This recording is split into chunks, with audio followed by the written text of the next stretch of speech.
NBC Sports and the NCAA proudly present the 2025 Division I Women's NCAA Championships presented by AT&T and Stiefel.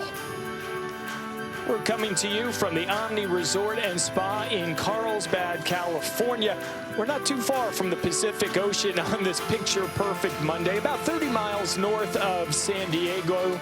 It is ideal here in the Golden State, and there's going to be a national champ, an individual champ crowned on this Monday at Omni La Costa Resort and Spa, the North Course, originally designed in 1965 by Dick Wilson, renovated by Gil Hance and Jim Wagner right before last year's championship, and it is in spectacular shape, playing to a par of 72 for the women, measuring just over 6,300 yards, temperatures in the mid-70s, just the gentlest of breezes coming out of the west. The race for the 8 who will make it to match play beginning on Tuesday morning. And again, that coveted national championship. An individual will leave here knowing they were the very best this week. So glad you could join us. Steve Burkowski, Karen Stupples, Jim Gallagher Jr. with you. Amelia Duran, Julia Johnson on the course for us. Brentley Romine with some news and notes on the players. And we pick up Maria Jose Marin set to go here at 10. Downhill, par 5. Players can really get a good bit of run out right now in the afternoon. Fairway starting to firm up. We did have a bit of rain earlier on in the week. Maria Jose Marin, a sophomore at Arkansas, the SEC Player of the Year, has already won twice, looking to make it a 3rd time this season. As we head over to 11 and say hello to Jim. Hello, Burko. Cindy Coe here. At the 11th, very gettable location. Oh, I didn't think she's going to do that. How about that? I was going to say she's going to. Gettable, Jim. I said it was good. I thought she'd use the backstop, bring it back in. No, we're just going to dunk it. Why not? That'll help USC. That's how you bounce back after that bogey at 10 as well, Jim. Yeah, 3 bogeys on the par 5s. But watch this one right here, Burko. Nothing but net. Seth Curry would be proud of that one. You can alleviate a little stress with shots like this on what this day is all about. We go back to the tee at the 10th. Catherine Park, the USC junior, set to go, and Amelia's down there watching. This is headed down that left side. Want to make sure you take advantage of these par 5s. See a number of players not using driver on these holes. All the trouble on this golf course for the women come into play at about 240 to 260 off the tee. Kelly Sue now, her 2nd shot here at 7. Location back, a little bit of a bowl. It's downwind today. There's a spine that runs right through the middle. She's currently at 9 under par. Tough to get it closer on a couple birdies. And that's going to be a popular spot right there. Won't get down into that valley, but chance for birdie. Par's a good score here on this one. Let's go back to the 3rd member of this group at the 10th, Mirabelle Ting, the Florida State junior. Got to make sure you stay left of that right bunker.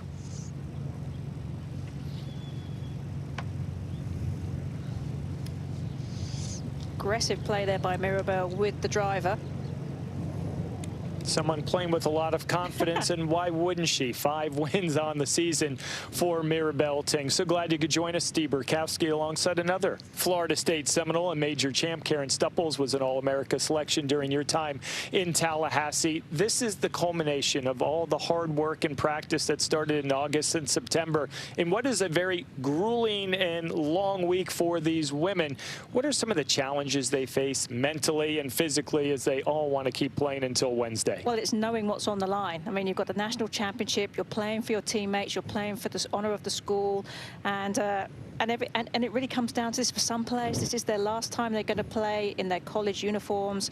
So there's a lot of emotion for these players coming into play. And I think that's really on display here today. Yeah, 156 student athletes started the week here in Carlsbad, California. As we take a look at the tournament format, presented by Titleist. The stroke play got going on Friday, and after 54 holes, the cut was made from 30 teams to 15 for today's final round of stroke play, and 9 individuals on those non-advancing teams moving on. The individual champ going to be crowned at day's end.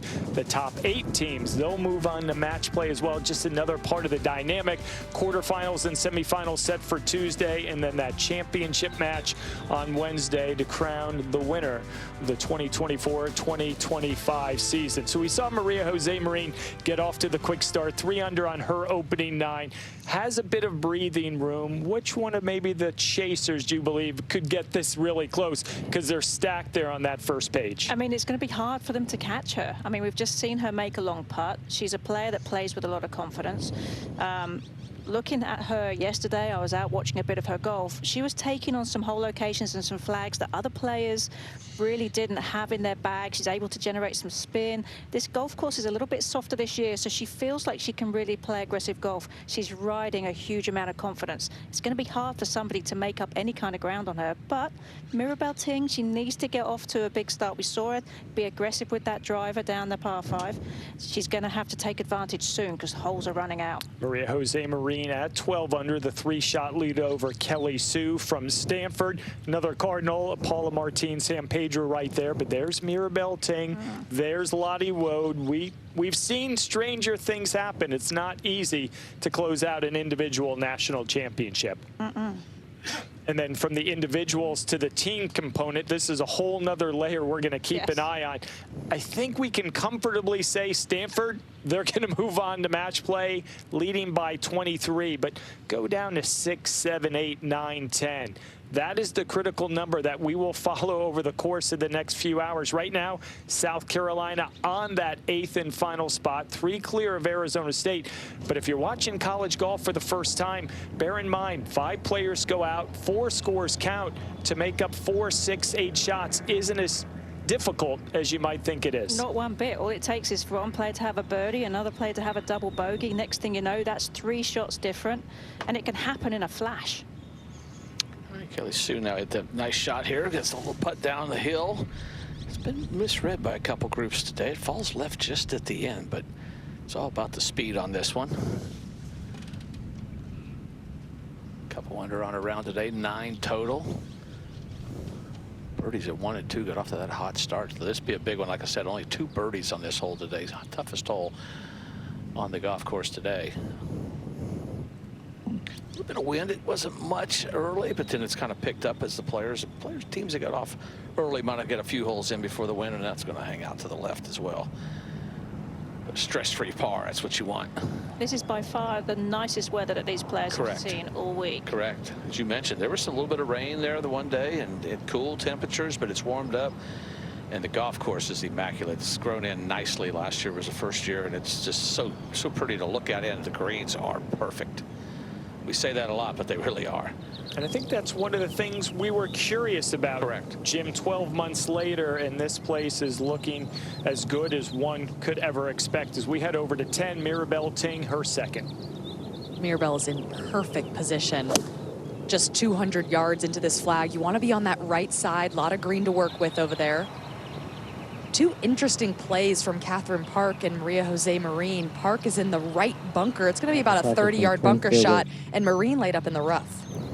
So a good one there by Mirabelle Ting, just short and right. She's 7 back. Can she make a back 9 charge? We'll find out as this day continues. We're back at the par 5 10th. Maria Jose Marin leads by 3 and getting ready for her 3rd. And didn't realize how much rollout there would be in this fairway. Was not planning on being in this rough. Front hole location might just be 70 yards, but it's going to be very hard to stop it.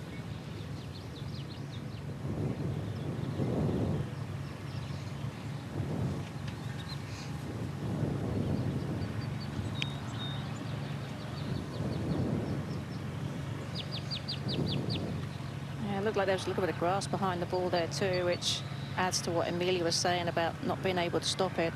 That's what I was seeing as well. Have to land the short of the green if you want it close.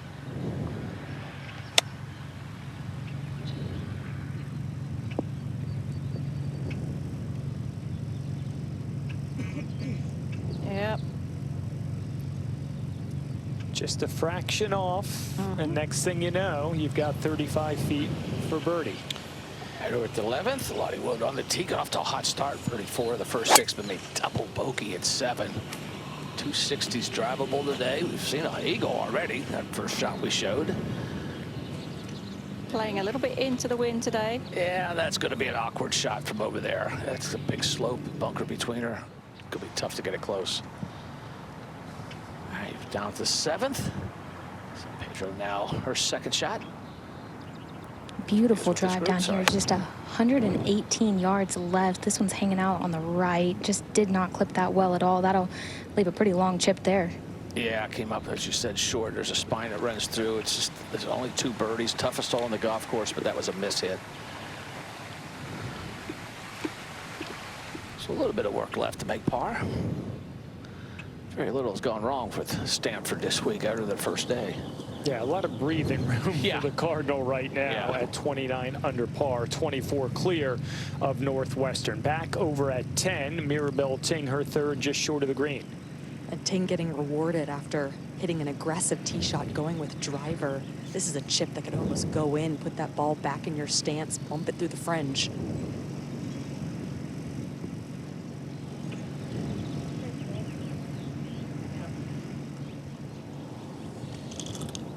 Gave it a run, as she has done much of this year. The junior for FSU from Malaysia, 5 wins on the season, has finished in the top 6 in 8 of her 9-stroke play events.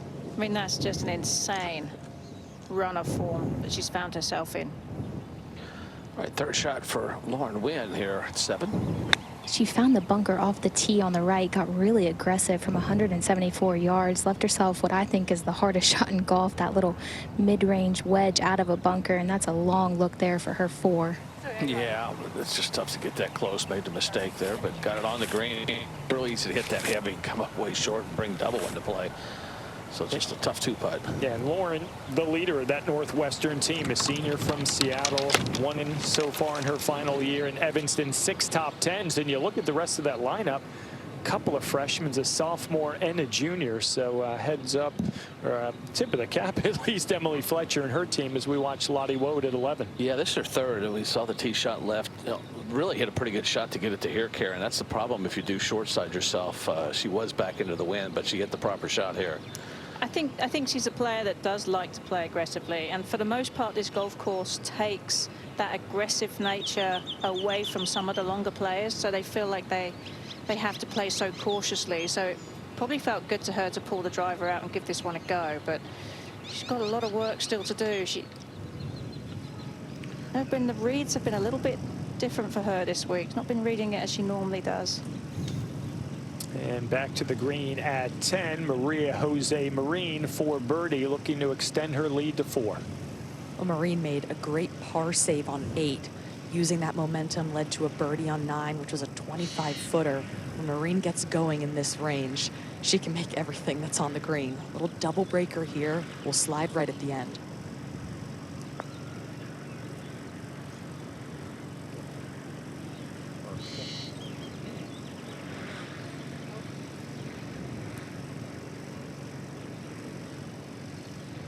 Steady, solid all week long for Maria Jose Marin. All right, San Pedro's third here at 7. Really difficult chip here. Everything wants to work right, going away from this whole location. This one's hanging out a little right.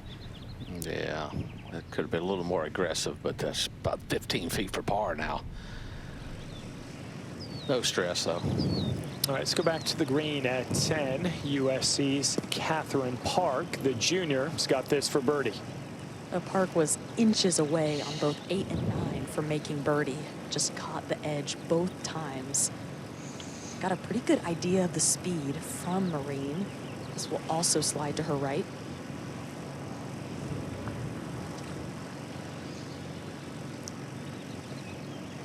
That's got some pace, Karen. It sure does, and she's going to have quite a bit of work coming back, but she's got to make up 5 shots.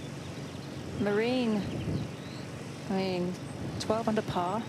She's got a good lead, and on a golf course where birdies are hard to come by, she just keeps playing steady, she's going to be really tough. Yeah, especially that stretch they have on that back nine. All right, win now for the save this one for par. There's a little knob. She's putting up and over right now.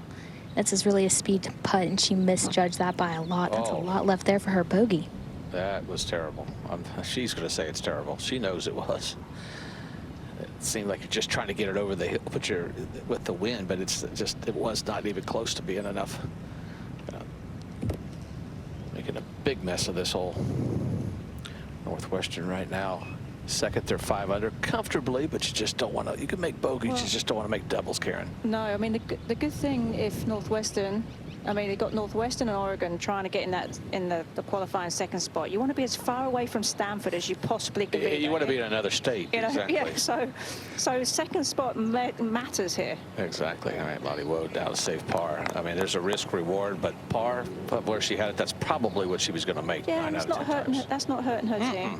Just keep making pars. Bogey at a par 5 is not going to help. A couple sixes on her card there. Such a talent though. Yeah. Oh. It was that start though, 4 under through 6, and we thought, here comes Lottie going to make a charge, trying to catch this young lady, Maria Jose Marin, trying to save par at 10.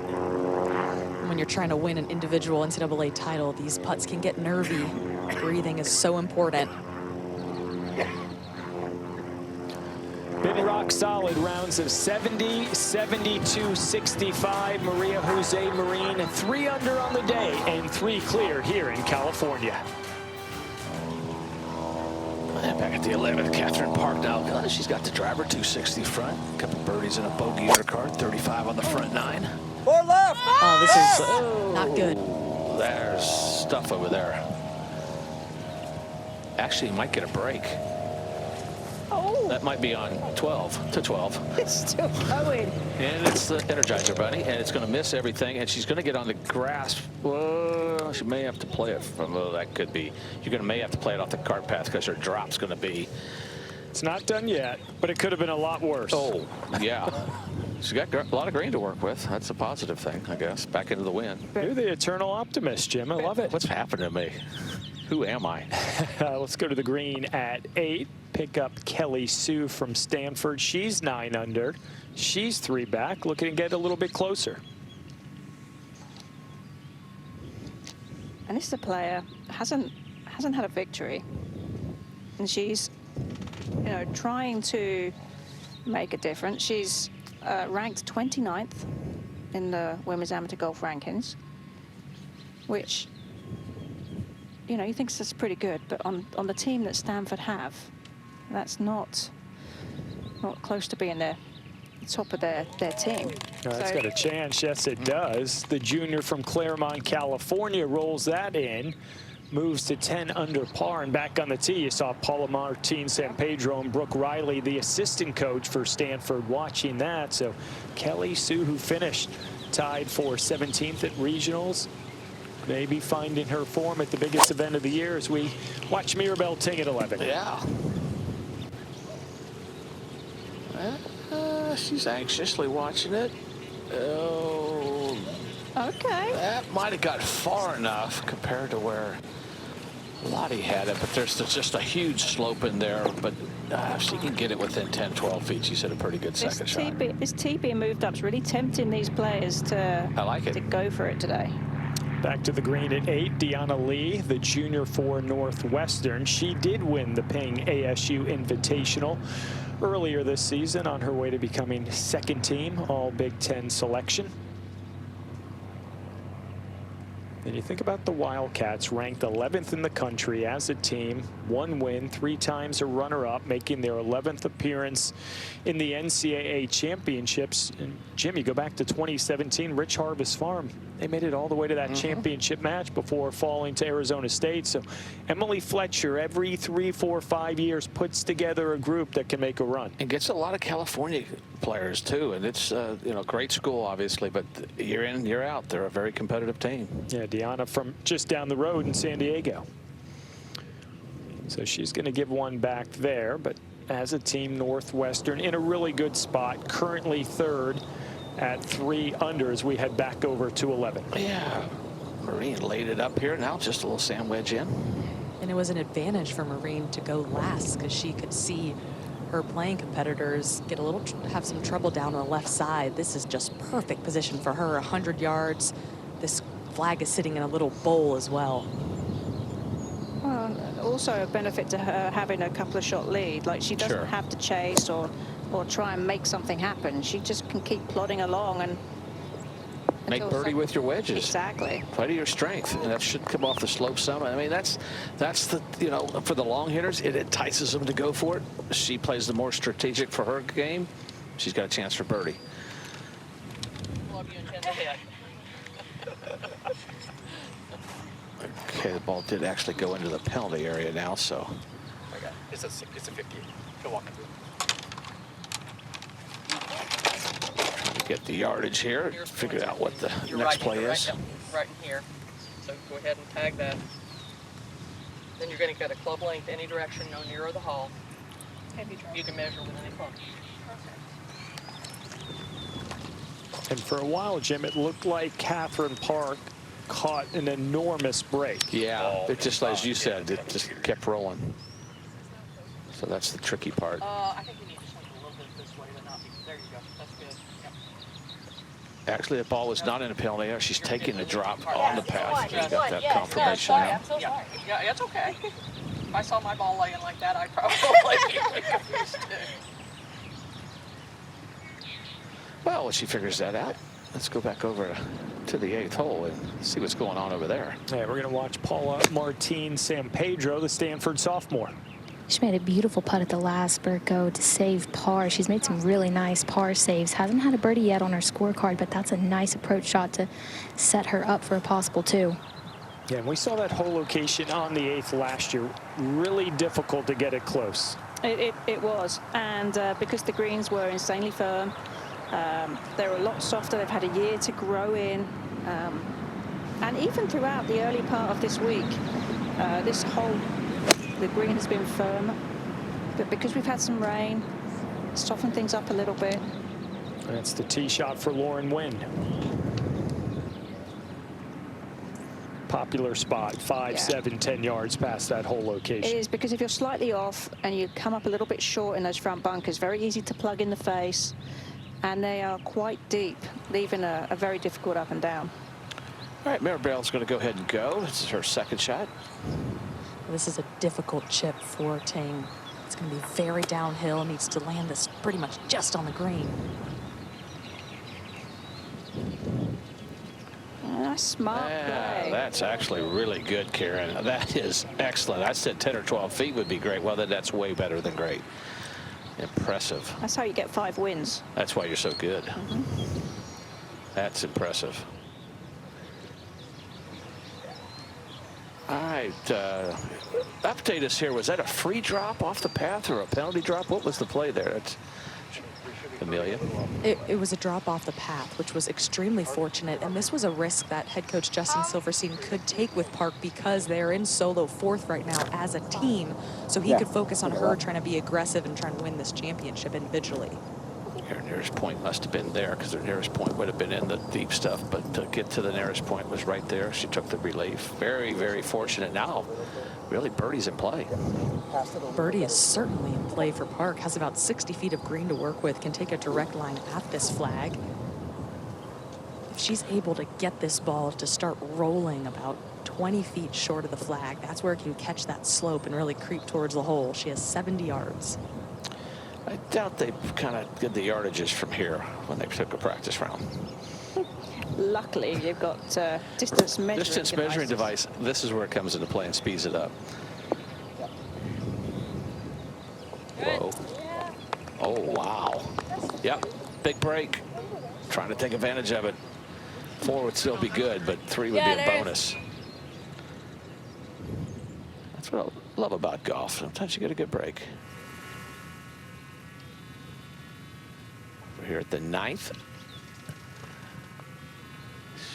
This is for par, just to stay at 4 under for Stanford. Not that they need any help, but that's what they've done all week long. One of the great freshmen, Maya Ortengren. Remarkable, the Cardinal, the performance, the depth of the lineup, the international flavor.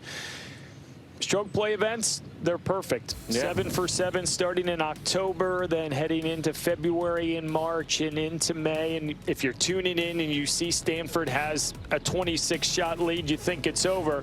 But far from it. The ACC Championship stroke play, match play component. What happened in the semifinals? Wake Forest beat Stanford. We know starting tomorrow, match play, the great equalizer, Karen. It is, because this golf course is a really wonderful match play golf course. It requires a certain skill set to play stroke play on this course. You have to be very target disciplined. You have to be very patient. Whereas in match play, it allows players to kind of open up a little bit and be a little bit more creative and play shots that are more aggressive. So it requires a different skill set. And so that's going to be a challenge for Stanford to turn that around and go from the stroke play to that match play. Yeah, Amelia, you know that that transition. You go from that stroke play, as Karen said. Now you got to switch it, turn it on to a different mentality, and go back to the match play, which I love. It's one-on-one. It's you against the other person. Big numbers just don't hurt you like they do in stroke play. Well, I always find it amazing when you get to a difficult golf course like La Costa in stroke play, how much more tentative you can be. And when it's just one other person you're playing against, you're way more freed up. Not a whole lot of break here for Park. What a birdie this would be. Yeah, that's what a couple of the coaches had said. There you go. They were a little conservative in stroke play, but that was a great 3. You get bonuses for a lucky little break, but you know what? You get plenty of bad ones, so it kind of evens out, hopefully, in the long run. Head to the green at 8. Paula Martin San Pedro's got to look at birdie. This would be her first birdie of the day, moving right to left the whole way.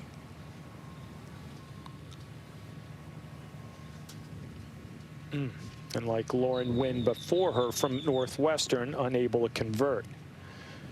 But you think of this Stanford team, the 2 juniors and Mega Gane and Kelly Sue, sophomore and Paula Martin San Pedro, 2 freshmen, Maya Ortengren, Andrea Revuelta, and then you've got a top 60 player in the world in Nora Sundberg, who can't even get into the starting 5. Doesn't seem fair. Marin now for birdie. This is a difficult one to read. Almost looks like it could go both ways. Really have to trust that start line. Nope. That was a push. Probably a little bit of a misread combination, but hit a good shot in there, didn't take advantage of it. She'll make par. Stay at 12 under.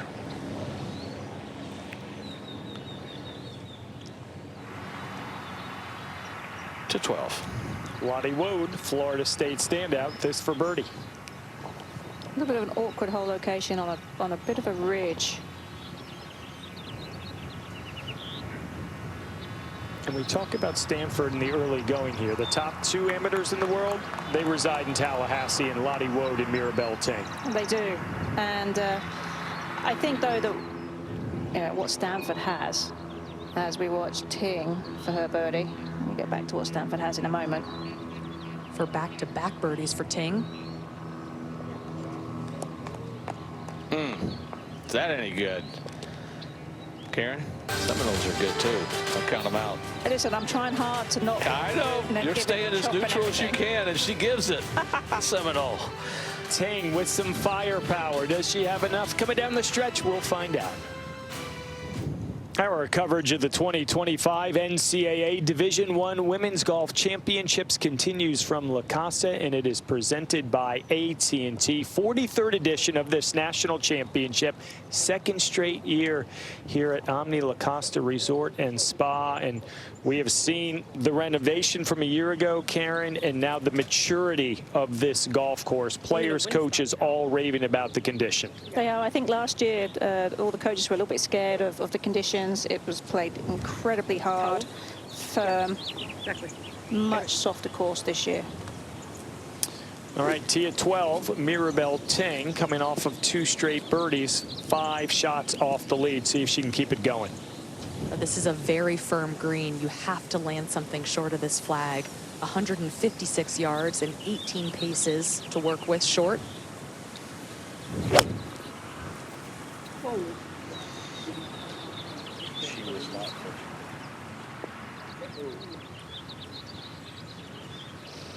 That's going to leave a very difficult up and down from over there.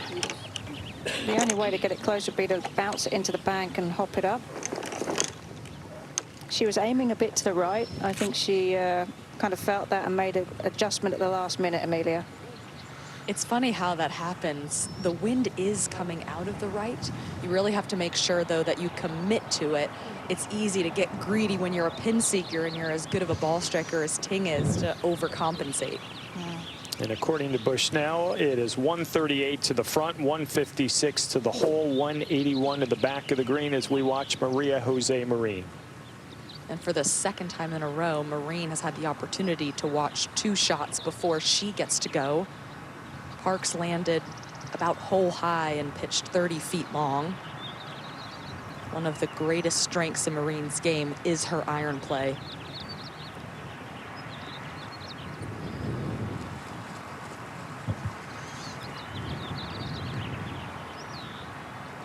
Yeah, I think she also is coming in with a bit of confidence with her irons too, because of the more receptive nature of these greens. She mentioned that yesterday after her round. Thank you. That got so unlucky, Karen. It just landed on a little downslope, a foot short, and that would have been much closer. So that just through the green for Maria Jose Marin at the 12th. And for more on the Arkansas sophomore, we welcome in Brentley Romine. Thanks, Berko. Let's go back to 2019. Who could forget our former Arkansas star Maria Fassi and that great battle with Jennifer Kupcho at Augusta National. And then fast forward a few months later, she wins the NCAA individual title on her home golf course, the Blessings in Fayetteville, Arkansas. But meanwhile, all the way down in Columbia, a 12-year-old Maria Jose Marin, talented golfer, swimmer, even did ballet for 9 years, was watching and left inspired. And when it came time for her recruiting process, the very first phone call was from Arkansas head coach Shauna Estes Taylor. Of course, all these years later, Marie now a top 10 player in the world, one of the premier ball strikers in the country, and looking to follow in Fossey's footsteps as a potential NCAA individual champion. Well, everything she's done in nearly 2 years at Arkansas has checked most of the boxes. Now the SEC Player of the Year, joining fellow Razorbacks Maria Fassi and Stacy Lewis, the other two to claim that honor. You know what also Fassi and Lewis did? They won the NCAA Individual Championship. Maria Jose Marin trying to do the very same here in 2025. Pretty good. Two players to follow in Stacy Lewis and Maria Fassi. Really good footsteps right there. Stacy Lewis still has big ties there with the school, as does Maria Fassi. So she's around those players all the time. Great influences and great role models, I think, for young players to follow. Don't forget, she had a knee injury at the USAM in the semis and had the WD. We didn't know how bad it was. Took a few weeks off, came back and had this great fall. So that could have been a scary time. All right, Carrie Sue for par. A pretty good birdie putt, but come up short again. That was a short little backstroke, and that's a bogey at the 9th. So she'll drop a shot.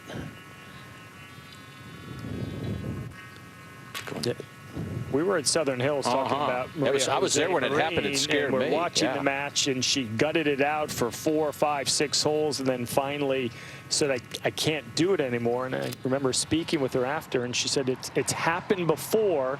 And to your point, luckily, a few weeks, get some rest. And she said she's now more committed to stretching and preparing and healing after the round is done, as we head over to 12 and see what Mirabelle Ting is facing with her second.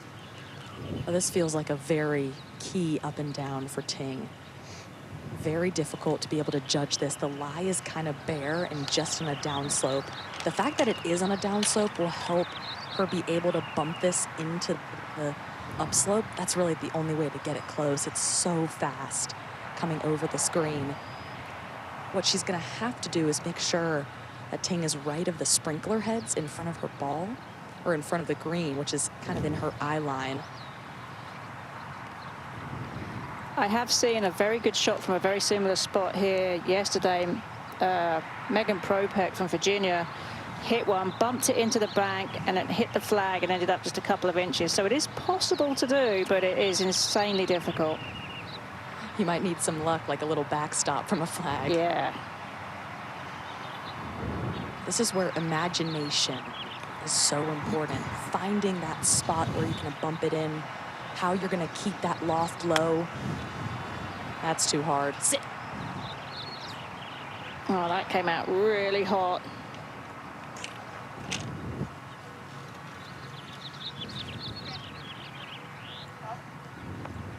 So Mirabelle Ting, a lot remaining for her par there at 12. Let's go to the green at 18. Anya Donegan, LSU senior. This for birdie. The LSU Tigers trying to get inside that top 8. They were out early this morning, and they're going to need to make a handful of birdies on these final 2 holes. They will. It's been a tough week for Anya so far, but I think that she would take anything to help her team get into match play, because I know that once she gets into match play, she's going to be a fighter for LSU. Yeah, best round of the week for Donegan. You see the Tigers right now in a tie for 9th at 14 over. Currently 3 shots out of that magic 8 spot. So you wonder, can they maybe post 12 or 13 and see what Texas and South Carolina will do coming down the stretch? All right, back to the green here. 12 just off the back of the putting surface. Maria Jose Marin set to go. Lag putting is one of those skills that's kind of underrated and not talked about as much. But if you're a good lag putter, it puts so much less stress on the putter when it comes to having to make those putts inside of 8 feet. This one is a double breaker, relatively flat, maybe slightly downhill. It's going to start left and then feed right at the hole.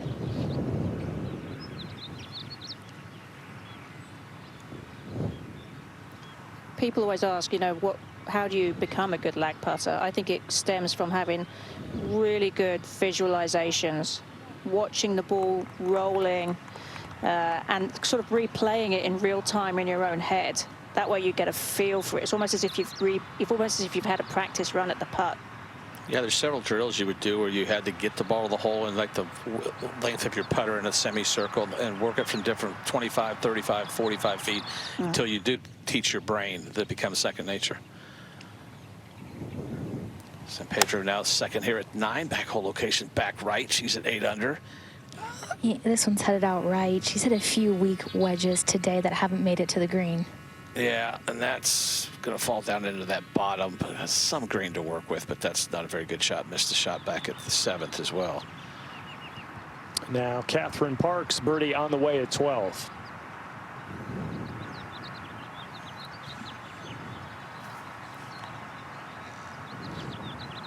You would have thought maybe Maria showed her kind of the way, kind of the line, kind of the speed. She had to teach, so she knew what it was going to do, except when you see a player come up a little short like that, often they haven't quite hit it center, so they didn't quite catch it as they wanted to, which takes a bit of speed off of it.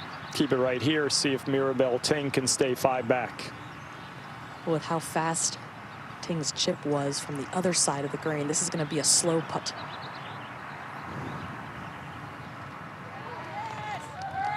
Oh, how about that 3 by Mirabelle?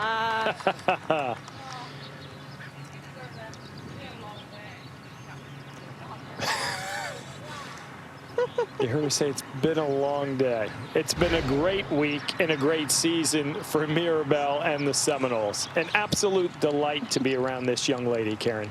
She is. Amy is so happy to have her on her team and part of this Seminole squad. And there's Amy, her coach.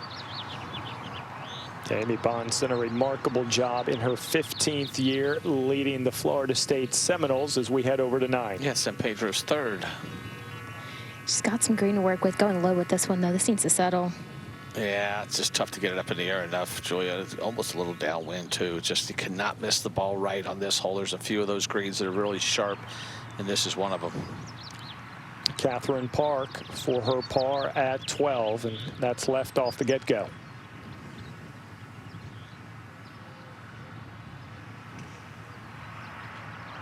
You kind of feel she got away a little bit, one on the last hole. And she gave one back there, kind of all evened out a little bit, I think, there. That will drop her to 7 under, 5 behind Maria Jose Marin. And as you said, you get deeper onto this back 9, watching Maria clean this up. it gets a little more challenging for these pursuers to try to force the issue on some of these inward holes. Because you have to take chances. And this is a golf course that's tough to take chances on.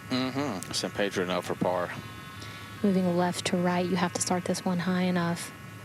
Stud, Julia. Yeah, that's a bogey, a missed iron shot. A couple sloppy iron shots coming in the last couple holes, but disappointing bogey, but 7 under par. Not a whole lot of disappointment with Stanford Cardinal at 20 under, 9 under par. Beautiful day here in Carlsbad. We'll be right back. And back to the 13th. Maribel Tang now on this hole. This is a scoreable hole as long as you stay right of that fairway bunker. 250 to get in it. That's a beauty, just right of that bunker. Yeah, a little crosswind, a little right to left wind. 265 to the far part of the bunker, but that should be, like you said, just fine right there. Hole location on the front portion of the green. That's a good start to the hole. 16. Avery Weed, Mississippi State. This for birdie on the par 3. She got out of the gates quickly this week, opening with rounds of 69 and 68. Gave it a good bit of it back, though. Yesterday was 76. But you can see why, you know, she was able to have some good scores. I mean, great looking putting stroke there. All right, Marine's going to try to hit it up over this cart. There we go. That's a good starting point. It's kind of still in the way. Yeah, it sort of is. It's like when you play a practice round and there's a marker in the fairway and you write that down as your target, and then in the tournament it goes away. You're like, oh, where's my target? Yeah, she don't want to aim it down because it's over to the right. That's too far to carry. It sure is.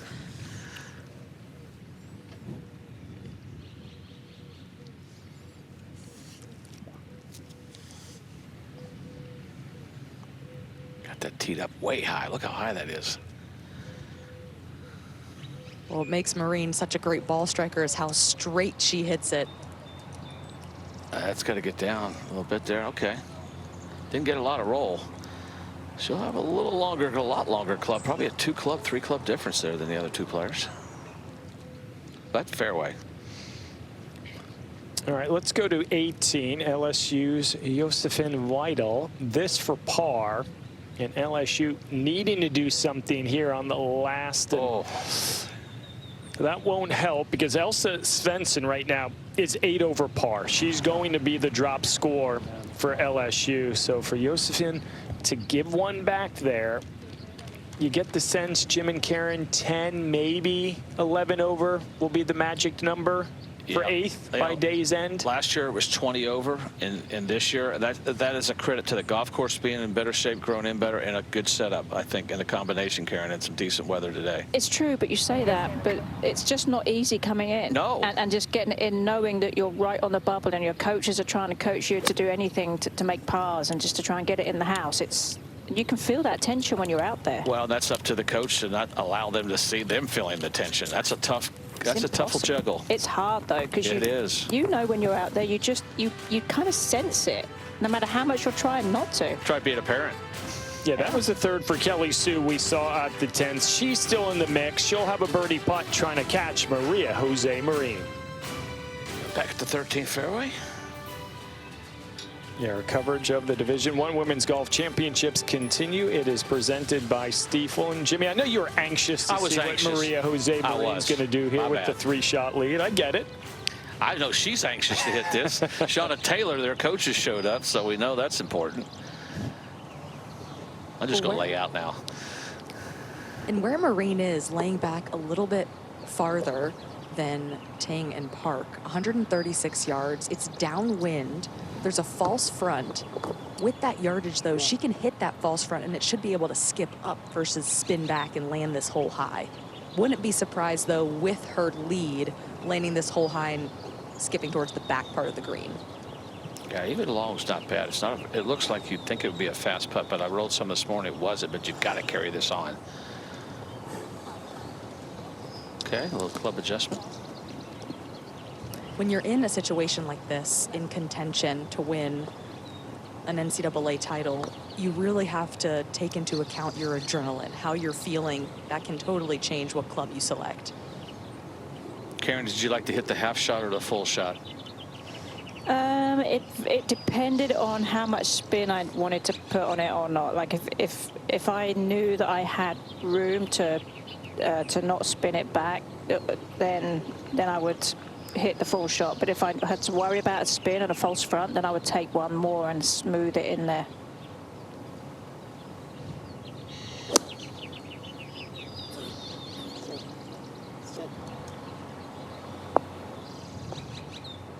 Okay.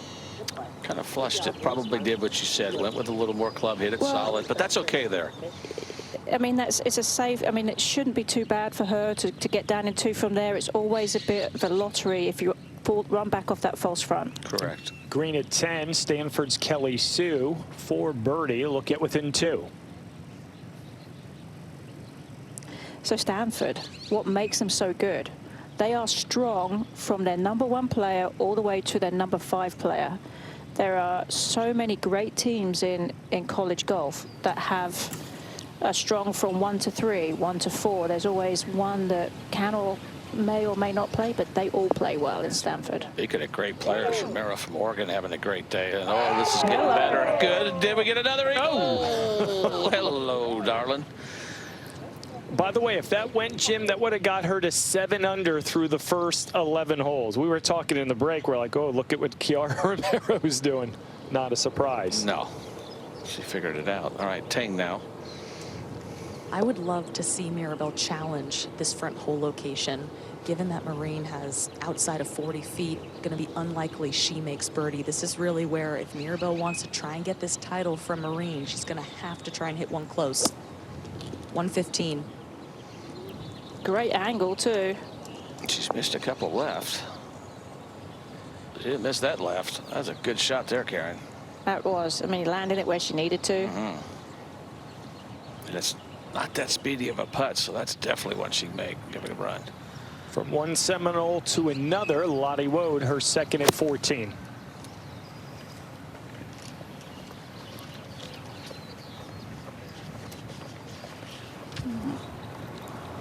We have seen and grown accustomed to Lottie Wood hitting many golf shots like this as we take a look at the finalists for the Annika Award presented by Stiefel, handed out each and every year to the top female collegiate golfer. We start in the fall with about 2 or 3 dozen names, and then it starts getting pared down, and we're down to the final 4. Carla Bernat, the senior from Kansas State who won the Augusta National Women's Amateur. Kiara Romero coming into this week off of a conference and regional championship. Mirabelle Ting has won 5 times this season.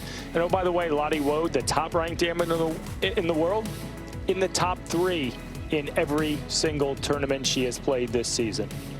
That's crazy. She's been #1 player in the world for quite some time as well.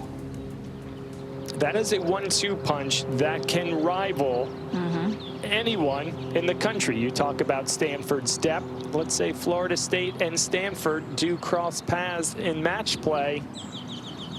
They're interchangeable as Lottie Wood looks to get to 4 under. And currently she's tied for 10th. She's going to have to make up about 4 strokes to keep that top 3 streak continuing. And right on cue, well, there it goes. And a lot of players don't like to think about those things. They don't like to think about the records or what they're doing. She loves it. She really wants to know what she's doing. She is all on board with it. She never shies away from a leaderboard ever. Like, she is 100% competitor. And that's what the great ones do, right? Yeah. They want to embrace the moment, the pressure that comes with trying to ascend to the top. We saw it at the Augusta National Women's Amateur. How she finished off to win that was just one of the most impressive things I've seen. Well, let's go to 18. Taylor Riley, LSU, a counting score for the Tigers. This another long par putt. And it's going to be another bogey for Garrett Runyon's team. So, Jim, we thought they maybe needed to make a couple of birdies on 18. They're going the wrong way to post and even have a chance to try to move on to match play. Yeah, that's a disappointing finish there. She played pretty solid all day long, actually, the last 2 days. Of course, she's from San Diego area. Dad, Chris. Mom, Michelle, played at LSU.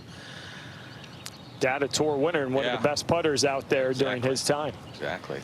So you see it, LSU dropping down, South Carolina holding on to that 8th and final spot. Arizona State right there, 3 shots, doesn't take much for that to flip-flop in a hurry. What a view above the 13th. That is awesome right there. There's so many great views on this golf course, but that's one of the best ones right there. It is a picture-perfect day out there. It is really nice. This is why people come to San Diego. Absolutely. Or First couple Carlsbad. days I was wondering because I hadn't seen rain in the forecast, but they had enough. I think that's why you're seeing everything so green. Had just enough, little bit of moisture. And there you go. That's a blue sky. All right, Marin now for birdie. Marin is just in such control of her game. It's been 30 holes since she's had a bogey.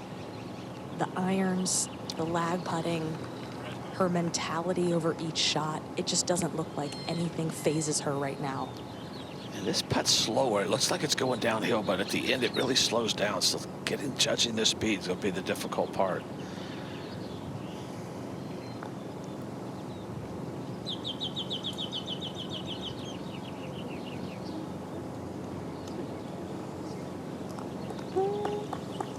Okay. There's a little bit of work there. I think what she has to be careful of is to not play too cautious. Correct. Because it's very easy to kind of really hit the brakes at this point and say, okay, I don't want to make any mistakes. And you play to not make mistakes as opposed to playing how you've been playing, which is aggressively to make birdies. Kelly Sue going to go ahead and lay it up here. She's going with the iron. She's just 3 back, but maybe playing to her strength. Saw Marin lay up as well. Had a good chance for birdie. Didn't convert it, but that's the play she's going with, and that'll be just fine. And to Karen's point about Maria Jose Marin not playing too cautiously, she doesn't know what Kelly Sue's doing behind her. Catherine Park. Hello. There you go. How about that bounce back? How about it? How about learning the line as well from Marin? Nice putt. She's hanging around, Jim. Catherine Park now 8 under, 4 back. Yeah, absolutely. That gets her to 8 under, so not out of this by any means. That was so good. We're going to have to take another look at this. I love the way she was so aggressive with this. Learned the speed after watching Marin's putt coming down. Well, I really held that follow through too. You can always tell when a player's hit a good putt when they like it. They hold that follow through. There's no rebound. It was going with some speed.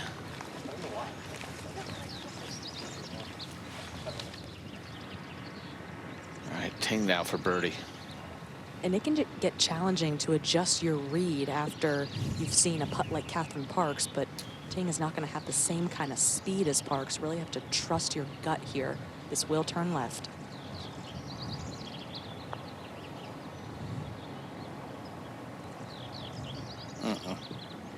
Didn't quite it high enough. Did a nice shot in there. Just didn't quite take advantage of it. Marin still has about 3.5, 4 feet for par.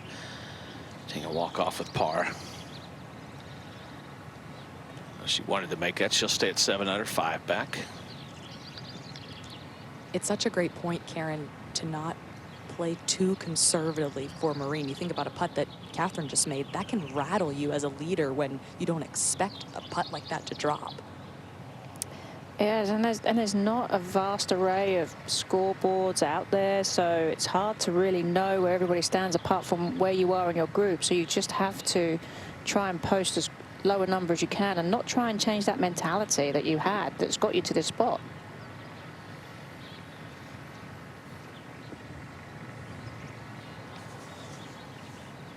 Ooh, big mistake. And this, you know, this is what can happen sometimes. A little window now of opportunity for the players chasing. All right, Virginia's not out of it. Kennedy Swedick now this for birdie at 9, so watch out for them. They're at 16 over. South Carolina's on that bubble at 11. That's a nice putt. Jim, do you want to finish on the front 9 or the back as these teams try to get into match play? I think the front 9, although the 7's hard, but I think the front 9 might be a little bit of an advantage. Nice birdie by Kennedy there. Stanford in control. We'll be right back. Back on the tee at 14, Maria Jose Marin, 11 under and a 2-shot lead. After Marin's coming off of that short par miss, really needs to make sure she compartmentalizes. This is a nice strike here, 220 to clear that penalty area. It's a longer carry, the more right you go. And while accurate, Maria not one of the longest hitters out here. All right, Kelly Sue laid it up. This is her second shot. Got the little backstop if she wants to use that. She's currently at 9 under. That's only 2 back. This is definitely gettable. Said it earlier and they made it. But I think this is where a coach like Ann Walker will have sat her team down and said, listen, this hole is goading you to go. So just chill out. Let's lay it up and let's make our shots from there. Ting at 14.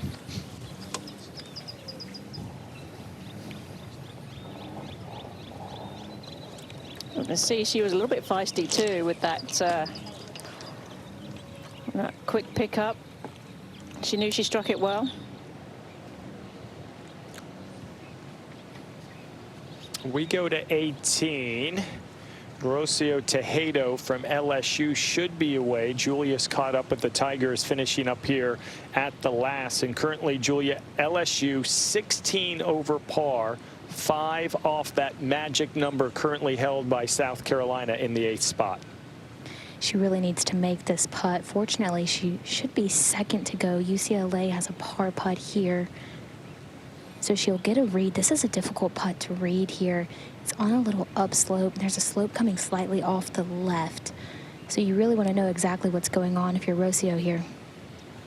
Yeah, you mentioned UCLA up first. Natalie Vo set to go. And how about the job Alicia Holmes, the Bruins head coach, has done this season? They made it all the way to the championship match a year ago before falling to Stanford. At the end of the fall semester, Zoe Campos, their best player, turns professional. Their second best player, Caroline Canales, comes back for one event, turns professional in February, found a way to cobble together a lineup, due in large part to Natalie and others, to get through regionals and be on the cusp of making it to match play. Spectacular job. Oh, just amazing. I spoke to Alicia back a few months ago in South Carolina when we covered the Darius Rucker Invitational, and she was very cool, calm, and collected about the whole thing. She took it all in her stride, and I think when you have a coach that doesn't panic about these things, it's very easy for the players to buy in and be part of that culture. Yeah, and that's Erin Yu, the assistant there, a big part of the success the last few seasons for UCLA. Now Tejado, an enormous birdie putt here at the last.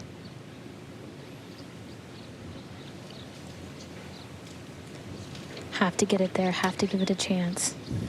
Oh, that's what she does. I think she knew what she needed to do there, Burko, and her hands got a little jumpy at the bottom. That's a lot left for her 5.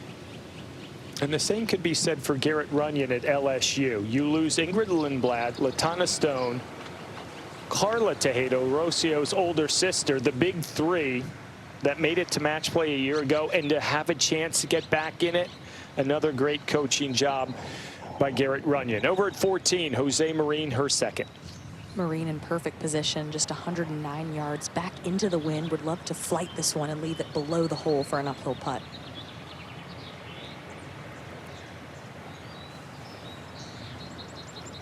Not an ounce of tension in her forearms at address. It's always a good sign.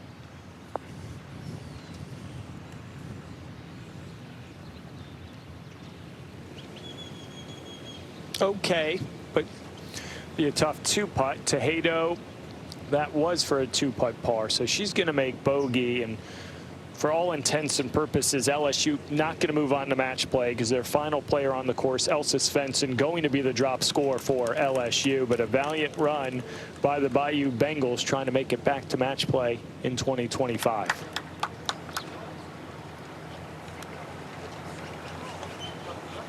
And it's when it really starts sinking in, Jim, that, you know, we tried, we fought, but it just wasn't enough. Exactly. Kelly Sue up for birdie. This gets her to 10 under. Good slide right at the end. It's right in the center. That's a nice putt. And that decision to lay up off the tee really paying dividends there. Well, it played to her strength. I mean, that's what I was an aggressive player, maybe not always the smartest move sometimes, but for her, that was the strategic play for her. But sometimes just pulling out driver is almost a little bit of a lazy option because you don't have to work out how far you have to lay up. It's just as easy just to pull driver and go for it. Mirabelle Ting at 14. Just 89 yards for Ting. I like this trajectory here.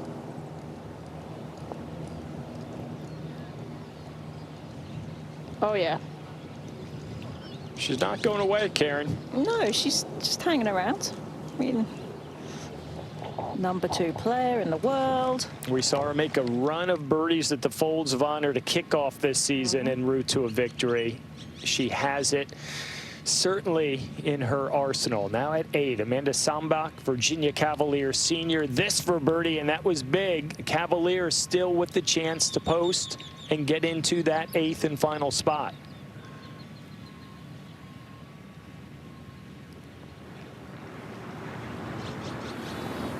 Well, you posed the question about finishing on 9 versus finishing on 18. You're kind of away from the hubbub and excitement of it all when you're finishing down on that side of the course too. That's all the way over on the other side of the road. Jacqueline Laha, she's a county score. That's for birdie. That could go a long way too for Virginia. Beautiful shot. You hang around long enough, Jimmy, you're gonna see a little volatility. This individual race 40 minutes ago we thought was Maria's. Now that advantage is won as we follow up on the team component. Top 8 move on to match play quarterfinals tomorrow. South Carolina has given one back. They're at 12 over. Virginia has a really good look for Laha and her birdie at 9 to get within 2, and Arizona State still with some golf holes to play. Coaches know where they stand. Sure they it's do. just up to whether the players want to know, don't they, Karen? Well, it's true, but you can always sense. You can sense, yeah. You really can. Look at your coach and see them on the phone. Well, it's when they come running up to you when you're over a difficult shot that you know something's going on. Yeah. And that's a big part of coaching, to know which players can handle that moment, and some maybe just go about your business and we'll add them up at the end. Yeah, you know, sometimes you're used to being on your own some. You know, for me, let me finish myself. All right, let's head over to 16, the par 3. We're going to follow this shot of Cindy Coe with our Tracer technology presented by AT&T.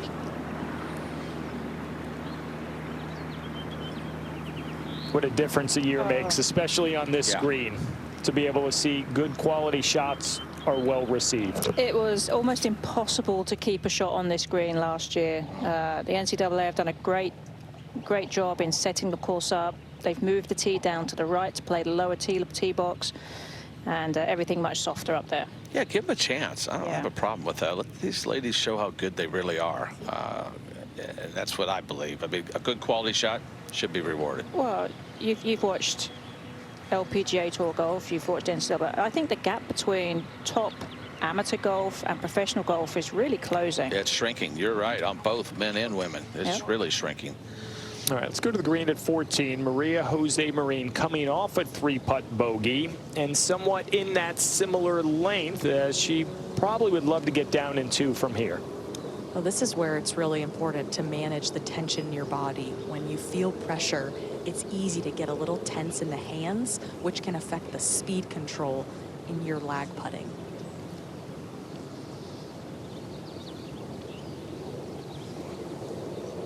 How did you quickly revert, Karen, back to positive thoughts, not what you did on the green prior?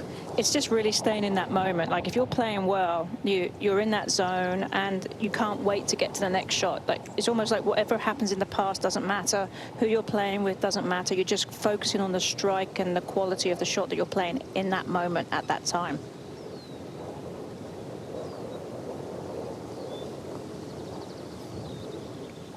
You've got to get lost in your own game.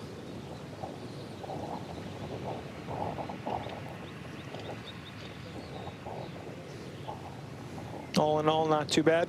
Pretty good. But still another tester, having just missed a shortish one at the last. All right, Laha for birdie. This is good. Virginia to 14 over and only 2 out of that 8th spot. Oh, you can't. Oh, man, it's such a beautiful shot in there. Oh, that one's going to hurt.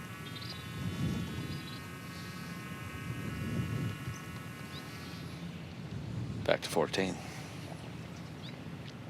Got Mirabelle Ting getting ready for her birdie putt. If it goes, would move her to 8 under and just 3 back.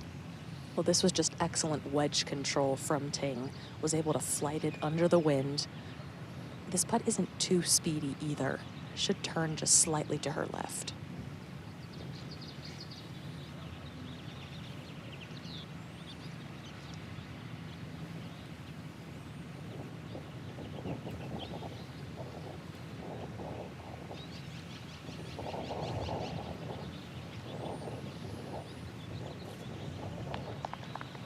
There you go. Here boy. comes Mirabel.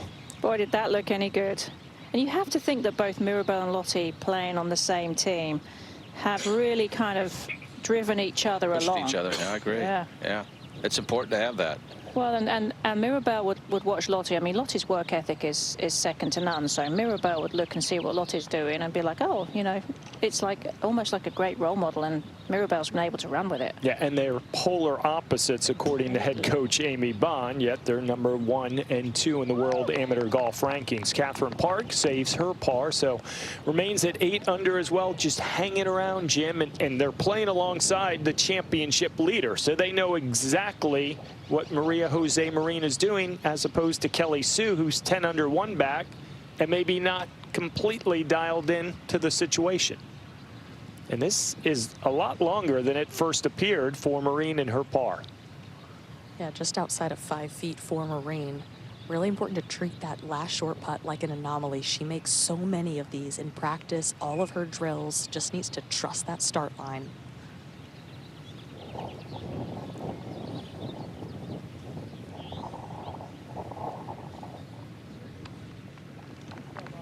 Solid. And needed. Yeah. Because Kelly Sue, who's on the tee at 12, is just 1 back.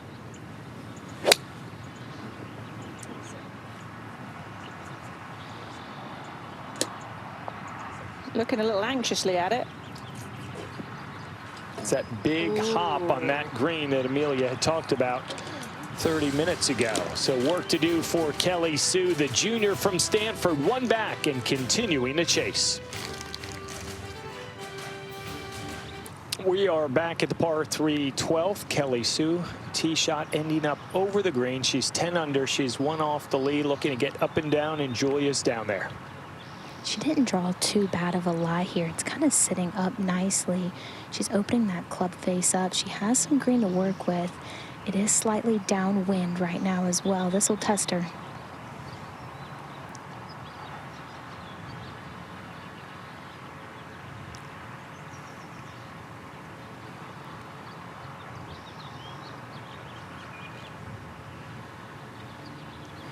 Going high with it and trying to get it to land soft. Needs to settle though. Not a bad effort all in all. So she will have that for her par to stay 1 behind Maria Jose Marin, who's on the tee at 15. Yeah, just a layup here.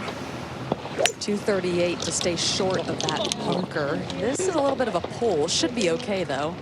Yeah, the left side here might be a little better angle. This is just a hard location to get it in there. It's hard to spin it. Whole location on the front portion on a little bit of a plateau. That'll work. Tee at 16, Lottie Wood ready to go.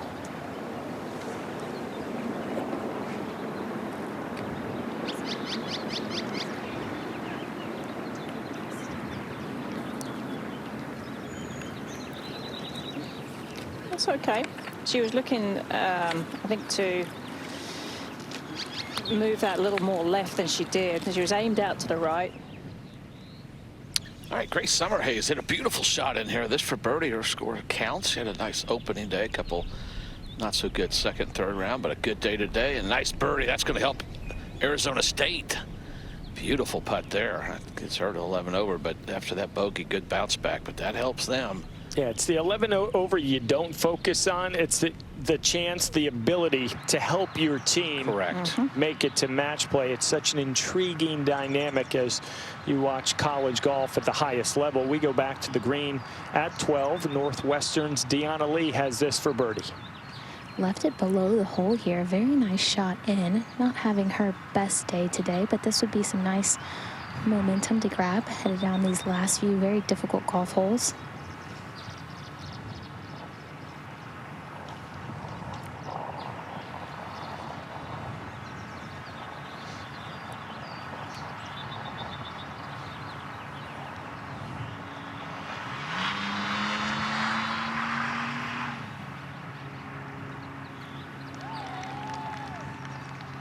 Center cut for Lee. Yeah, and I like how she had her hands high, really taking the wrists out of the equation and the hands, making her rock her shoulders.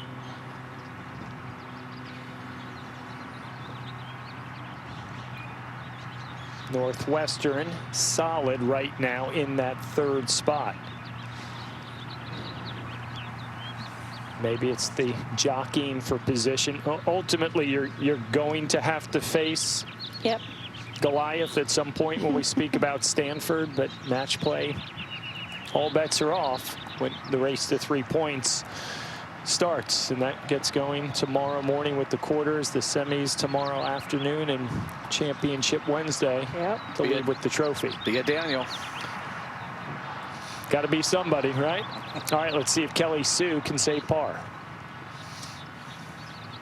This would be a very nice par here, coming off a birdie at the last. She's headed into some pretty difficult golf holes coming up. You do not want to drop one here.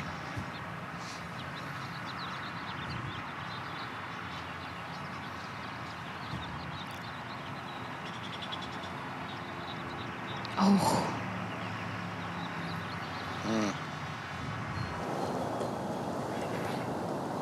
Sue now 9 under, 2 back as we watch Mirabelle Ting see if she can keep it going, Jim. Absolutely. Well, Ting was the only player who hit it on that right side, Burko. I think she has the best angle. Yeah, according to Bushnell, 110 yards in for Ting. That's about what she hit it. That's a really good shot on that plateau. That's a tough one to get close, but she... Not a bad spot to putt from. Absolutely. Really. Now it's really makeable. Yeah. It was excellent. All right, Virginia trying to hang in there with Zombach now for par. They're like 3 shots back of South Carolina, so get this in, and now you're going to have to wait, but solid day for them. But is it enough? We'll find out. We'll find out in the next 90 minutes or so. Arizona State trying to make a charge, 2 off that A spot as we watch Grace Summerhays at 8.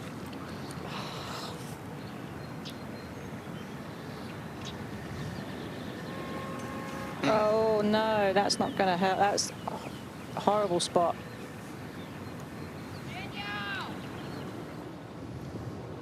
Deep bunker over there. That's not the miss. Great view from about the 15th fairway. Bunker right there in the middle. Even though Marin just has 90 yards, it's very easy to be in between clubs here because you want to make sure you have enough club to carry that front bunker. This green, though, isn't very deep, so if you land it just a couple of paces long, maybe with a little pull, which Marin did do on the last, it can easily roll to the back or even over. Really important to dial this one in. And if it goes over, it's going into penalty area. It shouldn't be in play with this club. Green's a little bit above too, so the ball's going to come in a little bit flatter. Correct. So contact is huge here for getting spin. Now this is launched nice and high. What a shot. There you go. That's awesome right there. So good, Marin. She's trying to hold on to that 2-shot lead, but she's got a chance to extend it. Beautiful smile.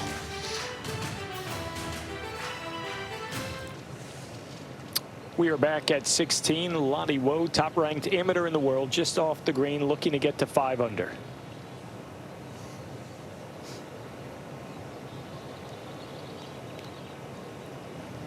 Looked like it bobbled a little bit coming off that Just those first cut. Yeah, that first 1.5 feet that she had to go through.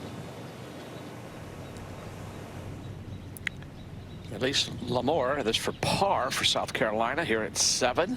She's a counting score, so she needs to make this one. Uh-oh. And you're going to hear over the next 90 minutes or so a counting score, a non-counting score. That can change hole by hole and likely will.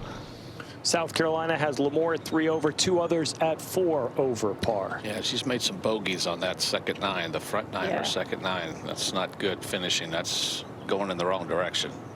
Pressure's on now. It got a lot tighter here as we expected it to. Ting now for birdie.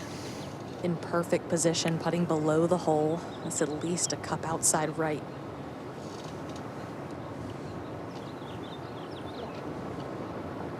Hello.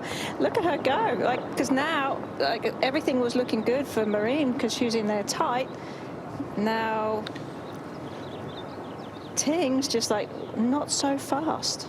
Such a talented player. Yeah. Look at that. 4 birdies in her first 6 holes on this final 9. All right, let's go to Grace Summerhays at 8. Par 3, just under 100 yards. And you said no good there. No. But that's really good. That's exceptional. I mean, because that bunker is so deep, so far below that green surface, to have that kind of control. If she makes that par, that will go a big time. Now Marin's going to make this for birdie. Well, this is where you want to start to get a little bit into that match play mode after Mirabelle making back-to-back birdies, saying, I'm not going anywhere on this leaderboard. Oof. Uh-oh.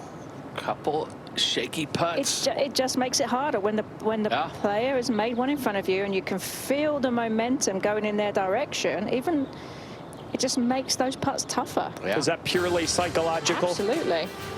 Yeah, I mean, Mirabelle's just crushed it on those last few holes. Ting, Sue, 2 back of Marin, the Arkansas sophomore, heading to the tee at 16.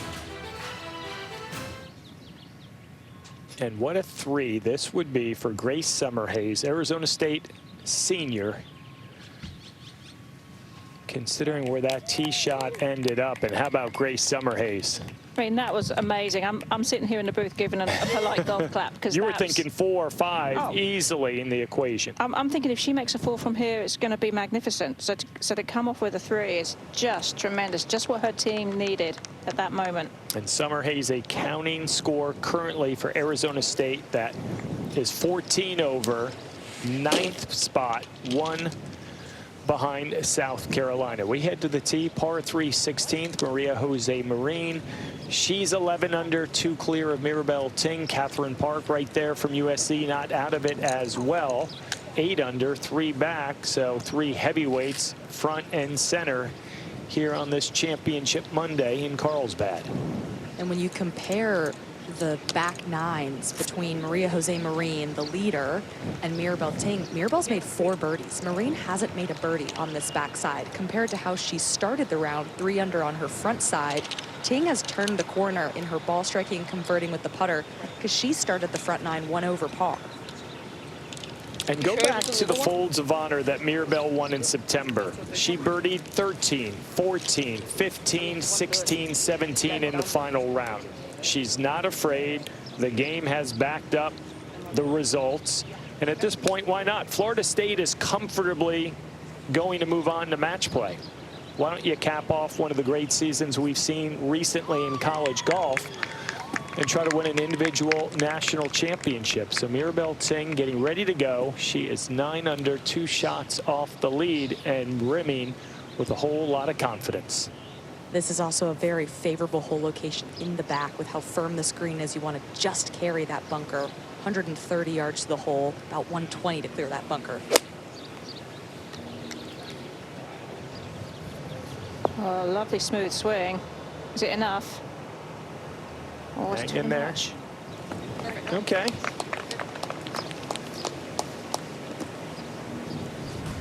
She will have a chance for another birdie. And speaking of the folds of honor, kicking off the college season right here on Golf Channel.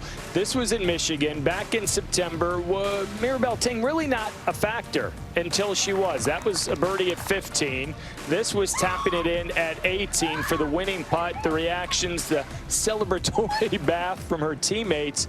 And it went on to be the first of 5 victories for her this season. Remarkable. I mean, it really was, and I'm not sure that anybody really saw that coming from Mirabelle. Obviously, a player that has a great talent, played well when she had an opportunity to play on the LPGA Tour in her home country, and so she knows that she can do it. Yeah, that's the only reason she missed the last 2 events of the fall, the prior commitment. And you see the hug with Amy Bond. Prior to that, there was one with Shauna Taylor from Arkansas. She's so likable, affable, a young lady that has been through so much to get to this point. Truly someone that is very easy to root for as we now watch Maria Jose Marin kind of in that mode, Karen, needing to hit a quality iron shot. And according to Bushnell, 112 front, 130 to the hole, not much behind it, just 7 paces at 137. Even though Marin held a 5-shot lead at one point, something I always liked to tell myself in these situations is I would take a 2-shot lead starting the week with 3 holes to play. Now let's finish it.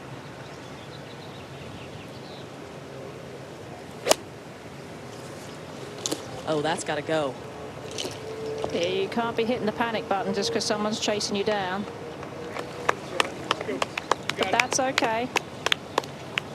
But a few nervy moments over the last hour or so for Maria. But to Amelia's point, 2-shot lead, 3 holes to go. Exactly the opportunity you would have desired on Friday morning. 13, Kelly Sue, second shot here. Been 14 birdies here, one of the tougher holes. Couple locations we've seen on that front portion. Okay, a little bit of a pull. That'll be a tricky little 2-putt. That's got some speed. A little crosswind to putt through as well. Great look from high above down to the green here at 16. To the far right of that water and penalty area, the green, the elevated putting surface at 15. Really good amphitheater these last 3 or 4 holes here on the North Course at La Costa.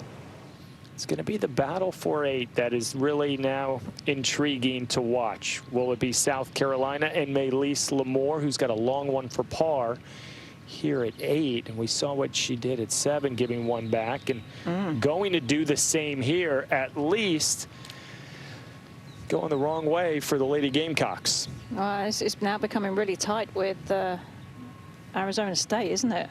Yeah, likely going to be 3 players for South Carolina at 4 over par, and she missed it. Whoa.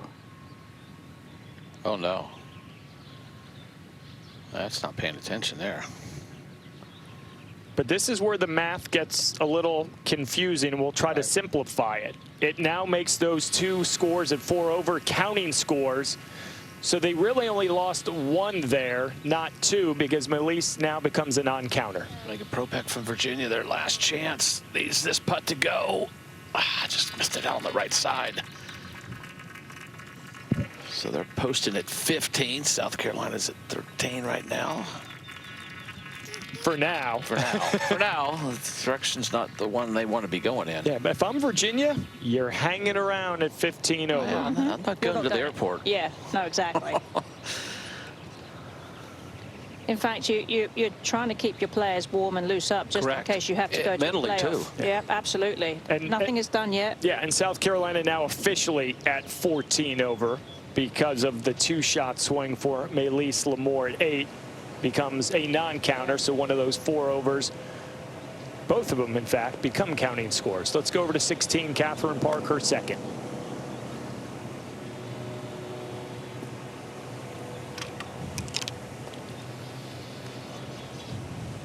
She probably thought she couldn't leave that one short. Above the hole. You go back 2 years ago when she was a freshman, the back and forth battle she had with Rose Zhang on that final day. Everyone thought it was going to be a coronation for Rose. The big lead diminished. Park hung around until Rose Zhang did what Rose Zhang did very often at Stanford, especially that sophomore year when she won 8 out of 10 events. We thought we wouldn't see anything like it anytime soon. Well, Mirabelle Ting, if she finds a way to win this today, 6 wins, it's in the narrative of one of the better seasons we've seen in the last 10 to 20 years. But first up, Maria Jose Marin. Marin has been a little tentative on these speed putts. She's a little closer to the hole than she was her last couple of longer ones. Putting back up the hill as well, not going to be as tentative likely. Got to make sure she gets this one to the hole, though. It's going to break to the left.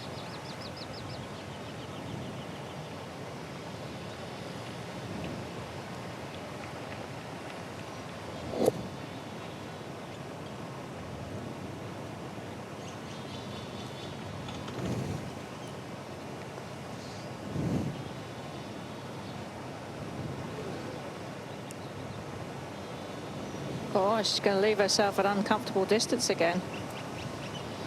Well, Karen, now it just feels like Marin's playing ping pong a little bit with her speed between leaving it 5 feet short, now 4.5 feet long. There definitely feels like there's a sense of urgency to her game now, whereas there wasn't any earlier.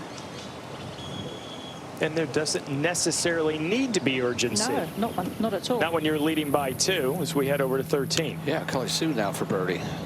Putting up and over a ridge. Once it crests that ridge, it starts to move to the right a little bit. This needs to be good speed here. You got some speed if it gets going a little bit too much to get by the hole, but this is really good there. Oh, my goodness. Excellent. Yeah, that's a little wave to the hand. She knew it was good. Played for Stanford, everything's good. I'm going to put a spot on that one. Let's go ahead and finish it. No, we're not. Let's go back to 16. Where Mirabelle Ting's going to have a look at birdie to continue this back 9 charge, move her to 10 under, even within 1 of the lead. And we know Maria Jose Marin work to do for her par, but might get a little bonus here. Mirabelle standing on some sprinkler heads.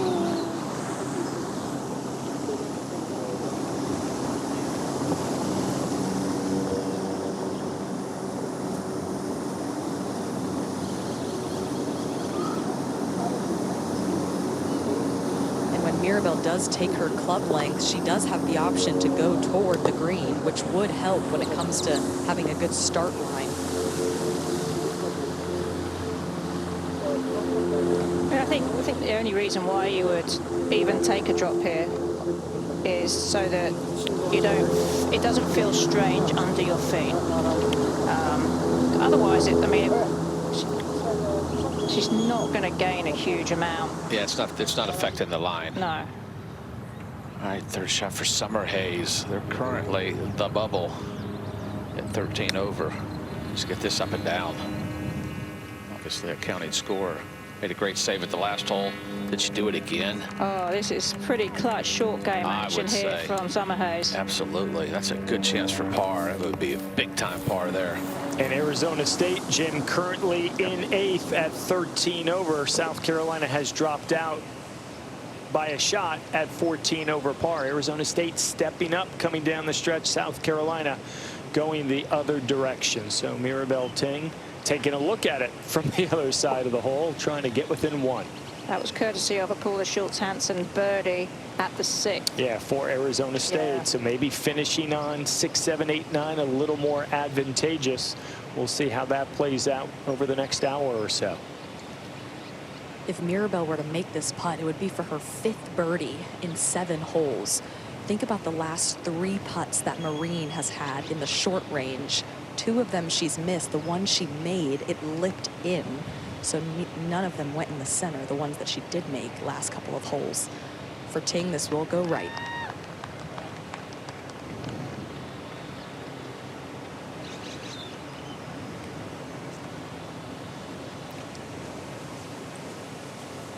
Never on the right line, Karen. No, but she's left it in a spot below the hole, putting back up.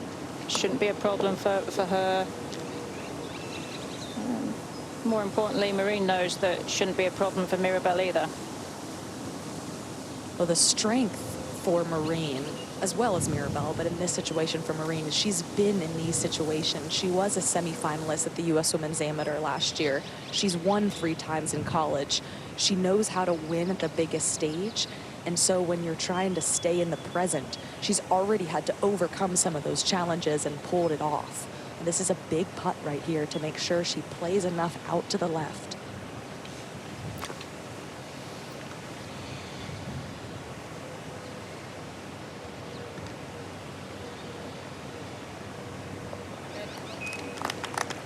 Oh, great putt.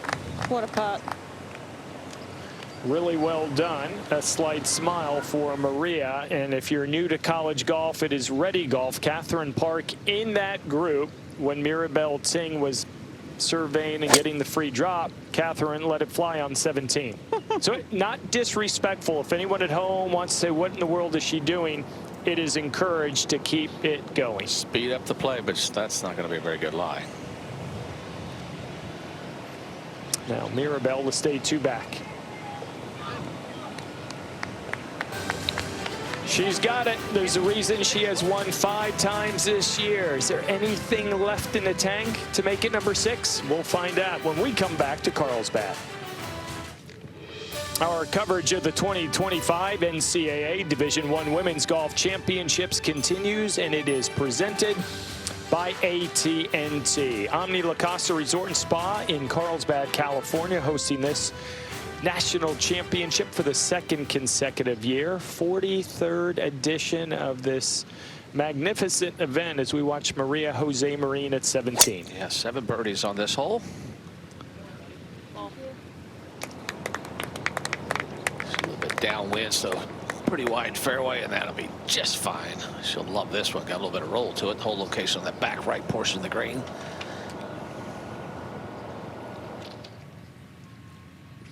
All right, let's go to over to 8, the par 3, Beth Coulter, Arizona State.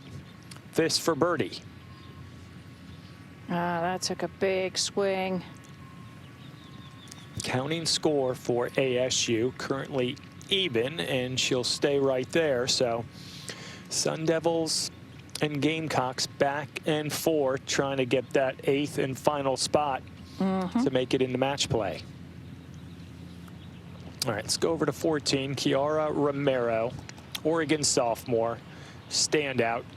Won the Big Ten championships, won a regional title as well, and she continues to roll it right along. 7 under on the day for Kiara Romero. Remember, she was in that final group the Saturday of the Augusta National Women's Amateur. Big moments, she's not afraid. Big moment here at the 17th tee. Tang now. You want to be on the left side of this fairway, but this is headed right. 230 to clear those bunkers. Yeah, it looked like she tried to get a bit extra out of that one. And she did. That's going to be okay now. Yeah. I had to think about it for a second. All right, Summerhays hit a beautiful chip shot. Now this is to save the par. Made a great one at the last hole. Ooh, that was not great. Just finished with bogey. So LSU makes some bogeys at the end. Almost like she just tried to force it. Yeah, hit it way too hard. Yeah. Yep. Solid day today, 73 compared to the other 2 days. A nice opening round, but she's hoping that doesn't come back to haunt her. Maybe some bonus golf an hour from now, Jim. What you talking about? I'm just saying 2 teams tied at 14 over. That's a nice. Virginia's still hanging in there at 15. They are as well. See if the Gamecocks can do something coming down the stretch. Sophia Burnett for birdie at 8. Also misses it on the low side. Yeah. Burnett and Melise Lamore both at 5 over for the Lady Gamecocks.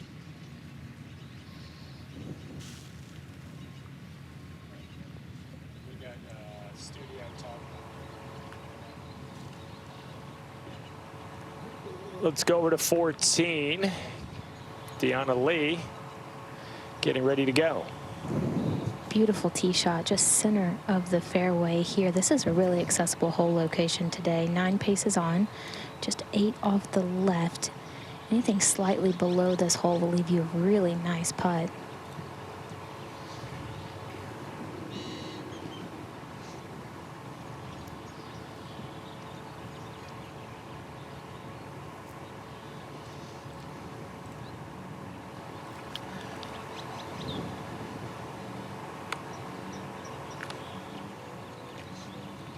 Headed a little right of the hole location, but that should be pretty good. We'll leave her a nice little putt there.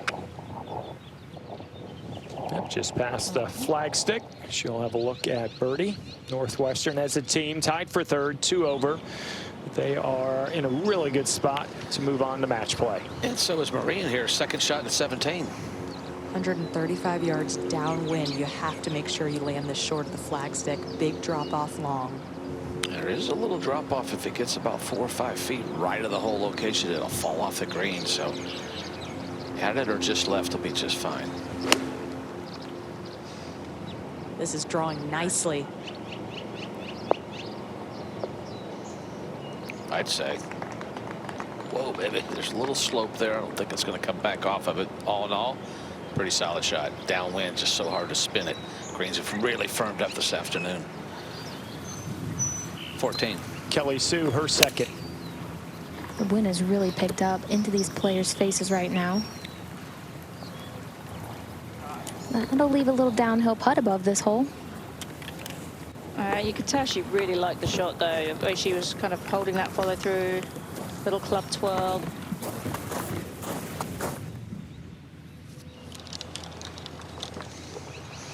All right, Ting now. Great break for Mirabelle after just clearing the right bunkers by a yard. Just 105 yards left. Because she's in the rough, she's not going to have spin, so needs to be careful with that yardage. Catherine Park was in the left rough and had to just land it on the front, wasn't able to do that, so now she has a lengthy one. When you're in the rough, it just can create a lot more challenges, even with a short club in hand.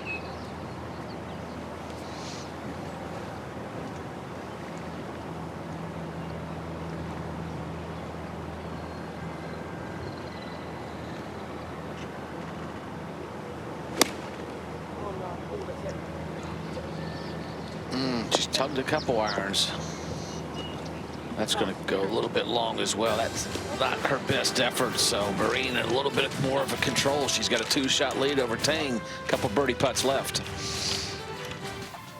We're back at the North Course at Omni La Costa Resort and Spa, and the recent renovation by the renowned Hans Golf Course Design. It was set for last year in the National Championships, open for play. After those were done on June 1st, 6 sets of new tees. The 11th hole now made drivable. They moved the green at 16 to make it a little bit more reminiscent of Augusta National's 12th hole. The added tee boxes on 18 can play over 600 yards from the back tee if needed. And environmental improvements using reclaimed water and natural drought-tolerant native plants. It has been well received and understandably so. And keeping with the college tie, Gil Hance, a proud pioneer from the University of Denver. Look at you pulling out the teamwork, deep info. Teamwork. The people behind the scenes, Jim, you know, make us look much better than we are. I believe his name is Peter. All right, Ting now is long putt for birdie.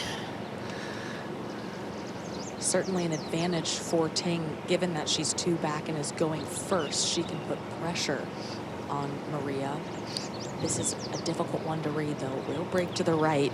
There's a couple of ridges in there, though, that could turn the ball, wiggle it a little bit. So matching line and speed is going to be key here. Wouldn't be surprised to see this run by the hole. Mirabelle isn't here just to finish second. She's going to try and win this tournament.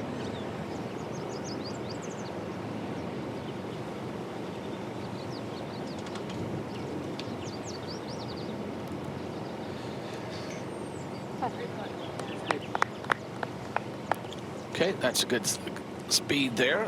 Stress-free par for her. Louise Redquist, this is for triple bogey. Bad drive, and this is a counting score. Ruh-roh. Oh, no. That changes things in a hurry. You hit on the key point, a counting score. The Gamecocks give 4 strokes away just like that. Wow. Let's go to 14, Kelly Sue. This for birdie. Downhill a little right to left, but it's not as fast as these players think.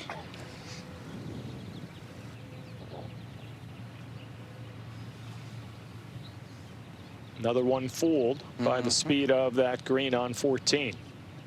Well, they're just so smooth. They just seem faster than they are.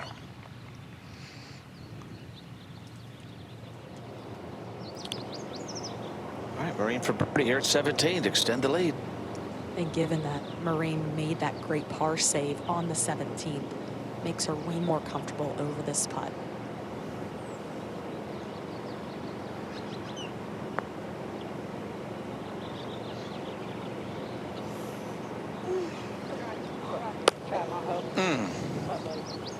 Would have been a little more comfortable with a 3-shot lead going to 18. I had a feeling she was going to make that one. I did too. I'm like, this would be just the perfect time, but Not to close the door, but it won't be locked. Nonetheless, that's a good par. Brian now for par for ASU. This would go a long way. They are currently up 1 over Virginia. In with 74 for ASU. Solid. That's a smile. Good finish there. Pars are good at the end. Stanford with a big lead, but it's bubble time. Arizona State in by 1. We are back in Carlsbad, California. Mirabel Ting needs something special here on the last, trying to catch Maria Jose Marin. Yeah, good. Not the easiest tee shot. Want to hit about a 245 shot to a narrow fairway. But then you wonder, Karen, when she gets up there, and Amelia talked about it, didn't come to play for second. Do you try to get it up and around the green and try to make a 3? You know, and you take a look at Maria Jose Marin, well less than driver, going to probably stick to the game plan, Amelia, and make it a 3-shot hole, especially with the lead. Exactly. You want to hit whatever you feel most comfortable with on the tee. The fairway is really the same width, whether you go short or up to that 245 range.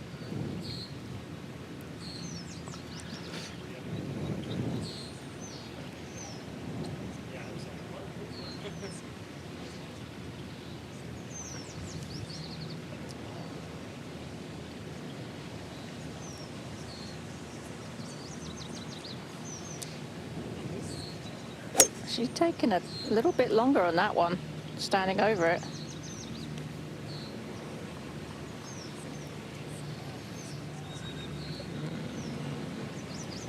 And that hangs in there, catching the left-hand side of the fairway. And while we have a moment, let's send it down to Brentley Romine.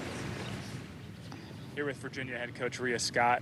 Ria, in the clubhouse now, 15 over. Your girl shot 3 over today. What did they show you out there today to give yourself a shot? Fighting till the very finish. We've been a back 9 team the entire week, and even when we made the turn not doing so well, we knew that it still wasn't over.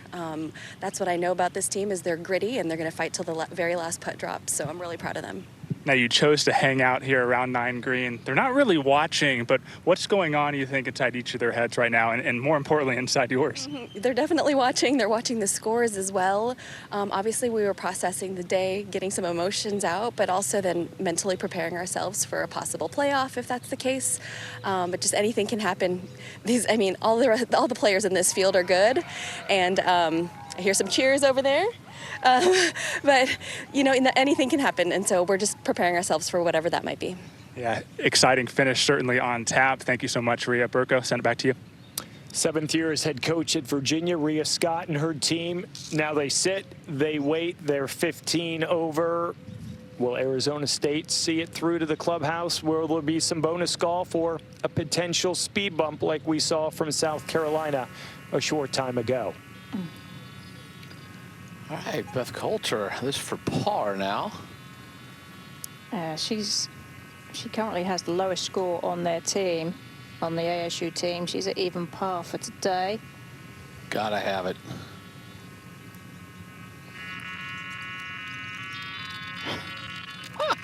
She did. What a save. Amazing. Couple good saves. Summer Hayes at 8, Coulter at 9, finishing up on that front side.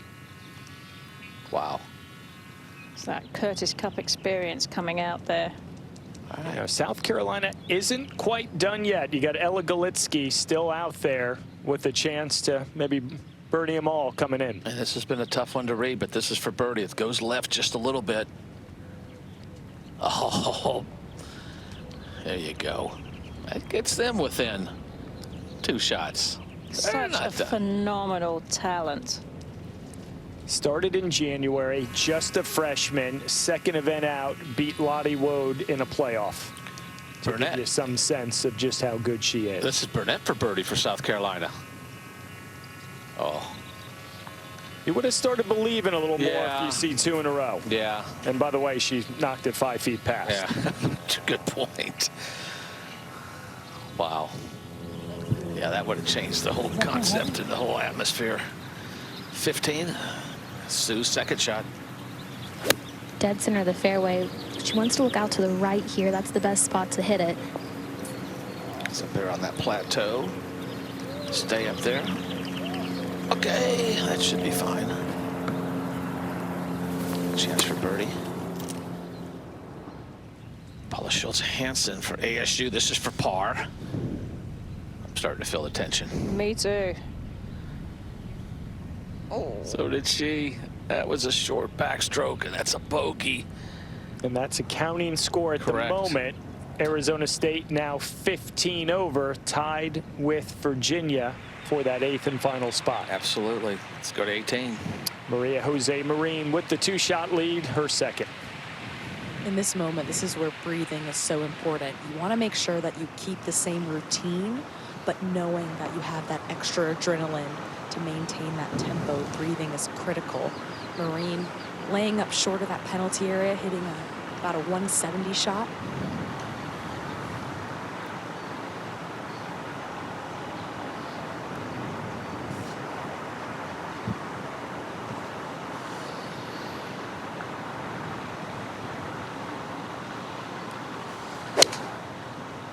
Go.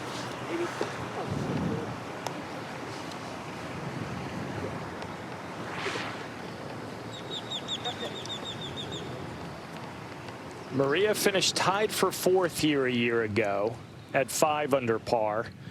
Has yet to shoot around over par and looking to make it 8 straight, perhaps en route to a national championship at 8. That was Patience Rhodes from Arizona State.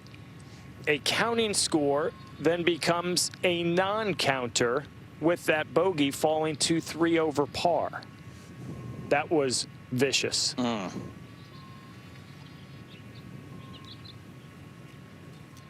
It's hard to make me speechless, but I might be right there. It's so tight, right? It's. All right, Mirabelle Ting second at the last. It's just too far to go for it. 225 to clear that penalty area. Ting would have needed to hit something further down in there to go for it in 2. Right in the middle. Bunch of left, there's a little left right there. She'll have to make 4 and get some help along the way. Kelly Sue still with golf to play on this Monday at La Costa. All right, Kelly Sue for birdie at 15. She really left it in a perfect spot to a very difficult hole location, putting back up the hill. She can be aggressive with this one. Should pull a little left. Yeah, it stayed left, so she'll make par. She'll stay at 9 under. There's a couple birdies I would assume to come in, depending what Marin does at 18. And a couple good chances there. Still a solid day. Some really good scores this week. Good to see it. And speaking of Maria Jose Marin, here she is at 18, her 3rd. 105 yards. The green pitches from right to left. I would expect this one with her course management to be out to the right. The ball is above her feet, though, and she has hit a couple of poles today.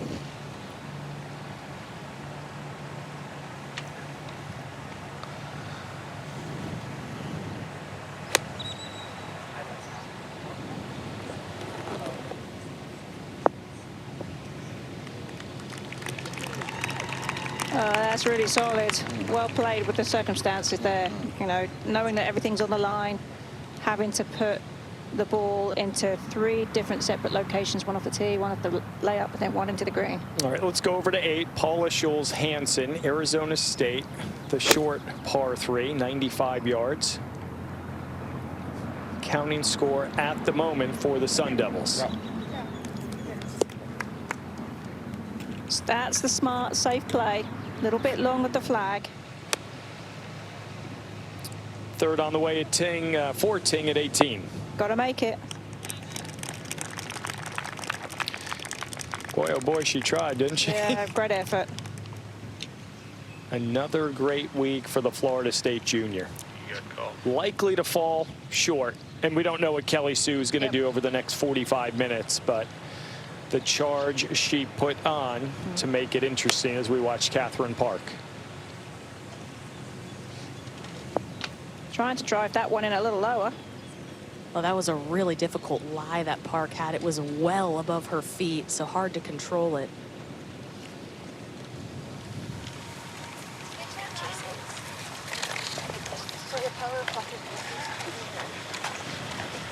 It's a walk you hope for. Will it be a walk followed by a celebration in about an hour? We will find out. Still lots of golf to be played with Kelly Sue. But we've also seen how difficult it is. All right, we're going to make our way over to 16. Northwestern there doing what they need to do. Currently third as a squad. They're going to move on to match play. This is Deanna Lee, and we're going to follow it with our top tracer technology presented by AT&T. You mentioned earlier, Steve, how consistent Northwestern are as a school year in, year out. Emily Fletcher does such a good job. She gets great recruits in, coaches them up well. They all kind of fit in to and buy into the culture that they've set up there in Chicago.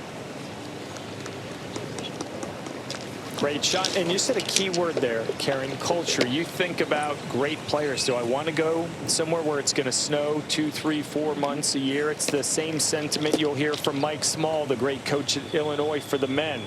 You said development, and we're not seeing that as much at current golf with all the transfer portal and all the things. It's about developing these players, and I think that's something that we got to watch and be very careful of.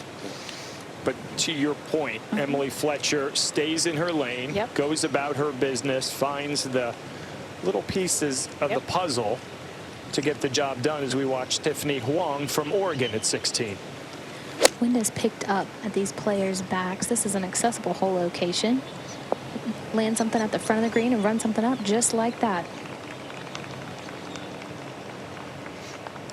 The Ducks solidly second right now, so if you're projecting ahead, maybe a Stanford-Oregon battle on Wednesday, a lot will happen between now and then. That would be a rematch from a few years ago at Greyhawk when Stanford got the better of then their conference rivals. They're all scattered about the country now in different conferences. Stanford in the ACC, Oregon in the Big Ten. So we head over to 9.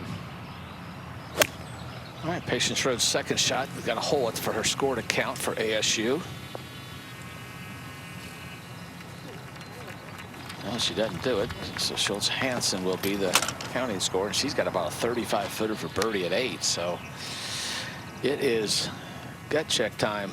They're tied with Virginia for that 8th spot right now. We make our way to the green at 18 with Catherine Park, Mirabelle Ting, and Maria Jose Marin. Touched on it earlier. Maria Jose Marin, top 5 finish a year ago, has yet to shoot a round of over par, on her way to 8 straight rounds at this golf course in the national championships at par or better. Catherine Park from USC, the junior, likely on her way to another top 5 finish, as today's Salute to Service Day, Folds of Honor, 18th hole. That American flag pin tended by an ROTC service member from San Diego State University. It is Second Lieutenant Julia McAwilly, Air Force Operations Officer trainee at the Hill Air Force Base in Utah. Our thanks to all those that have and continue to serve and protect our country.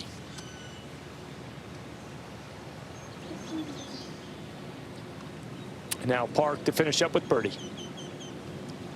It's really been such a great week for Park, hitting the ball really well. She should feel great coming into match play. This is for par, just raced her birdie putt by. We're going to see a lot of very exciting holes come match play on this green. It's very narrow, angled slightly, so there's just going to be a lot that can happen if matches come down the stretch here. And as Amelia said, that was for par, so appreciate the cleanup there. Still another good week for Catherine Park, and you build momentum heading into match play. Or if you're Catherine and so many others, when these coaches then go down the whole other avenue of matchups and pairings and data and stats, or sometimes it's just a gut feeling. Yep. We saw the Arkansas team looking on from behind the green here at 18. Maria Jose Marin looking to finish up with birdie. And come the end of the season, these players are sisters to each other. They've been through so much, the highs and the lows of a season, battling adversity, facing victory. So this time of the year gets so special, specifically when you have a player like Maria who could potentially do something very special by the end of the day.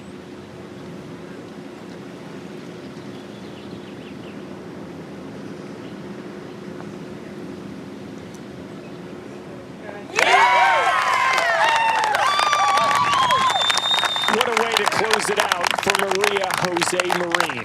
Now she has to sit and wait a little bit, see what Kelly Sue and maybe a couple others do on these final few holes. Regardless the outcome, really impressive performance by Maria.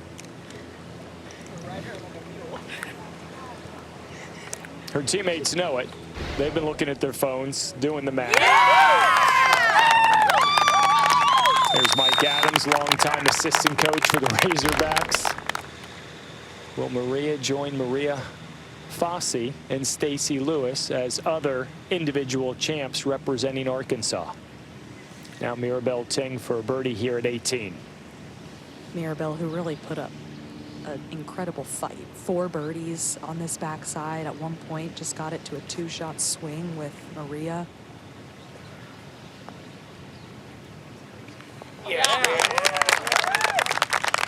Make it 5 birdies on that back 9 for Mirabelle Ting.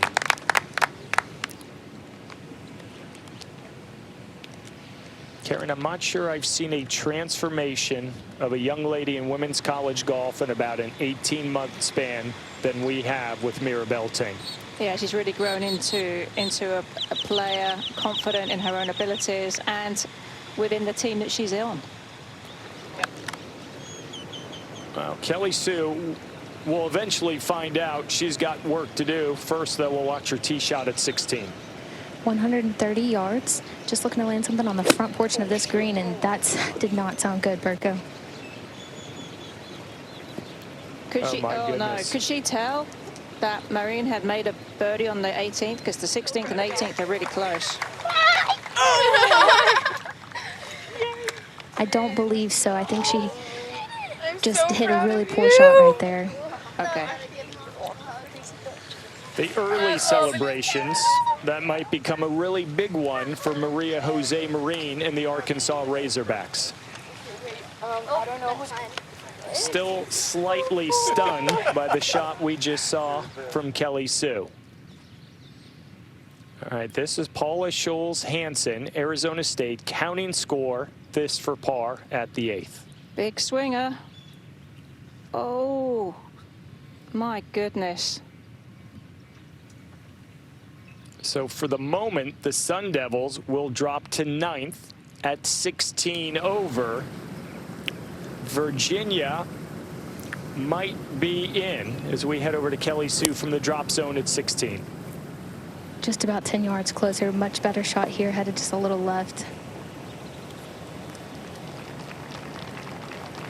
Karen, you brought up an interesting point. Maybe 70, 80 yards from 16 tee to 18 green.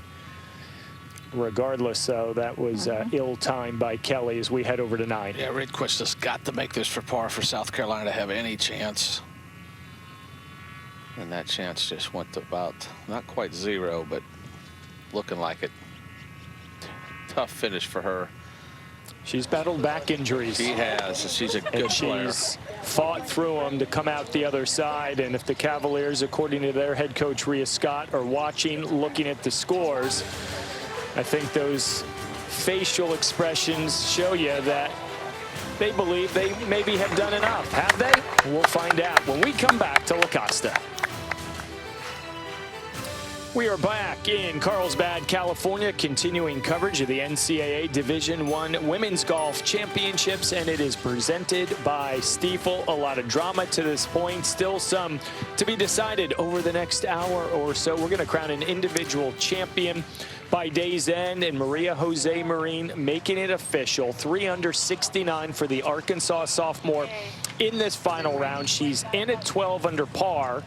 Kelly Sue from Stanford, the closest remaining on the golf course, but hit her tee shot in the water at 16 and trying to save a 4 to have any chance.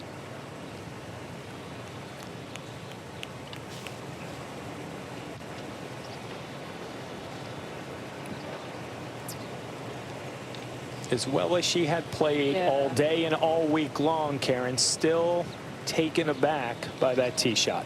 Well, and you feel like, I mean, you're almost embarrassed by the shot because it's right there in front of everybody. All the people, spectators are watching. The other teams are there hanging out watching. You definitely feel the intensity. And speaking of watching, Virginia, the Cavaliers, they're done 15 over in the 8th spot, watching Paula Schulz-Hansen from Arizona State. Can she make a birdie here on their final hole? Got a good chance to. Sure does. That's clutch. Set it up perfect, Burko. She listened to you. It's good TV, is all it is. It is good. That's a gut check there for her. Be a great bounce back. Yeah, Maria's now probably getting caught up of who's chasing me? Where do I stand? She probably hasn't quite found out that Kelly Sue's made double on 16. She's 7 under. But the folks in Fayetteville, they might be getting closer to a 3rd individual champion at the NCAAs. 69 on this final day of stroke play for Arkansas's Maria Jose Marin. She's in at 12 under par, waiting to see what a couple of Stanford Cardinal do over the last couple of holes. As she continues to wade, she's down with Amelia. Thank you, Burko. Maria, it was a 15-footer for birdie on the last. For you to shoot 3 under today, you had a lot of emotion after you made that putt. Why was that? I mean, that last putt, it was nerve-wracking, I'm not gonna lie.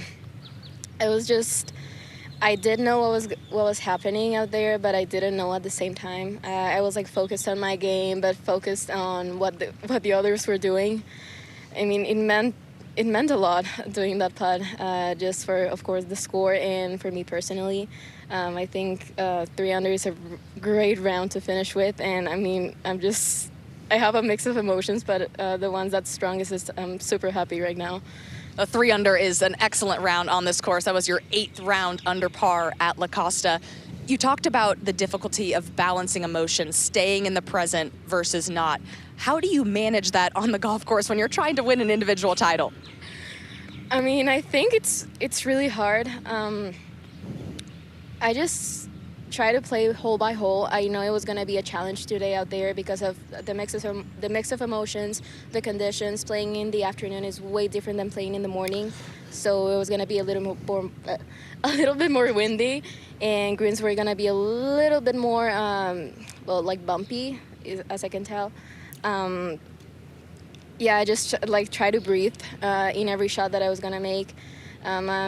I trust my game, and I trusted my game out there in every single shot, so I knew I was capable of doing a great round, and, well, yes, it was. Well, it was a great round, Maria. You have a little bit more breathing to do as the rest of the groups finish up. Good round today. Go to you, Burko. The waiting game continues. The game certainly stacked up this week for Maria Jose Marin. Jim, as we head over to 9. Schulz-Hansen has to make this for birdie to tie Virginia for that 8th spot.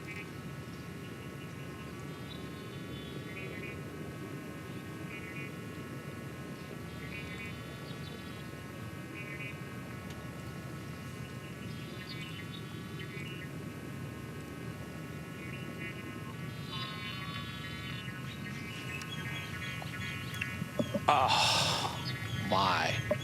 That was as good as effort as you could do without the ball actually going in the hole. What a putt. It is. That's a tough finish with the bogey at the last hole, but man, it's a heartbreaker for the Sun Devils. Started the season with only 5 players. You could tell by their reaction how bad they wanted it. So close, but yet so far. And Virginia is going to get that 8th spot. Gritty finish for them. As hard as it is for Arizona State right now to know that they've not made it, they're going to rebuild, and they're going to be so much more determined because of this, knowing how close they were, that they will work insanely hard to be back in it next time. Yeah, about the emotions, the positive, the happy, and the sad, the ups and downs, the ebbs and flows. All right, Kelly Sue now, 2nd shot. See if she can finish strong. Tough 16th hole. Yeah, she had a really nice drive to bounce back after a difficult tee shot on that par 3. Left it center of the fairway here. Hole location 28 paces on. This is a good looking shot here.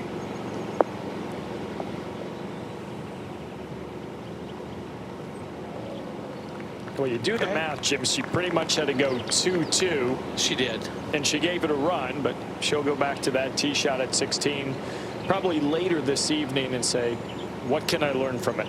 Was it the moment? Did things get going quickly? But you got to put that out of your mind, because you got tomorrow. We got match play. That was the putt for birdie to tie Virginia. And Karen, you talked about moving forward for Arizona State. Then we saw the jubilation from Virginia of all the hard work and effort from August through the winter to the spring as we send it down to Brentley. Berko, I'm here with Arizona State head coach Missy Farquet. Missy, your girls gave it all they had. What are the emotions like coming down the stretch with a chance to make match play? You know, I'm just so proud of them. We were right there. I told them, I go, it's going to come down to the last 7, 8, 9. Be ready for a playoff. I mean, we were ready. We knew what holes we were going to be on if we had to be in a playoff. And, you know, they fought to the finish. I thought Paula had that putt.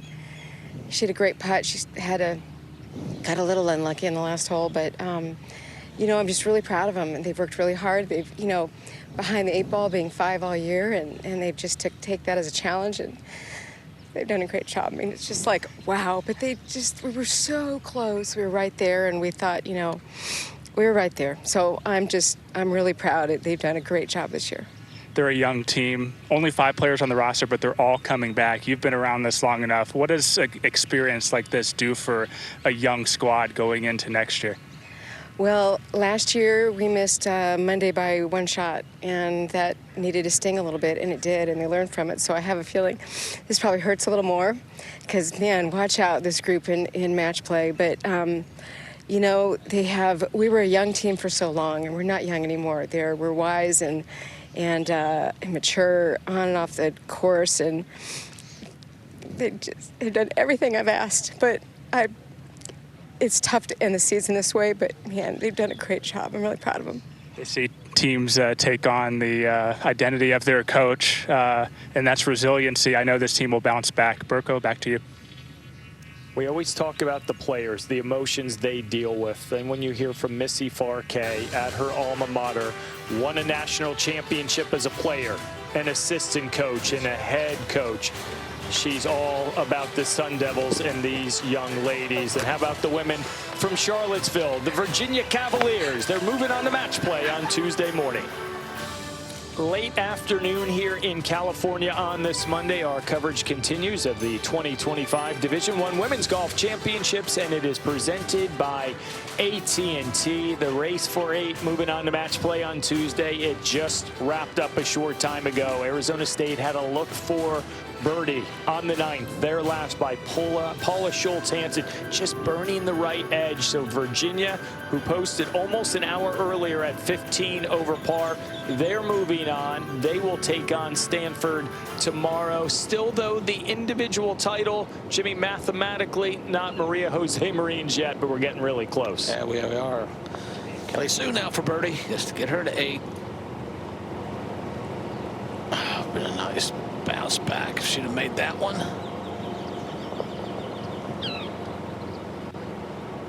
So she'll par 17, head to 18. Fairly solid day today. Had a chance. And a solid week. Absolutely. Despite the tee shot at 16, a lot of positives as she was trying to catch this young lady, Maria Jose Marin. And if you're Ann Walker, the Stanford coach, you would think, Karen, that's the conversation tonight. You're playing good golf. Let's keep going. Absolutely. And the focus now becomes all about the team. And she did her job for the team. That's the most important part.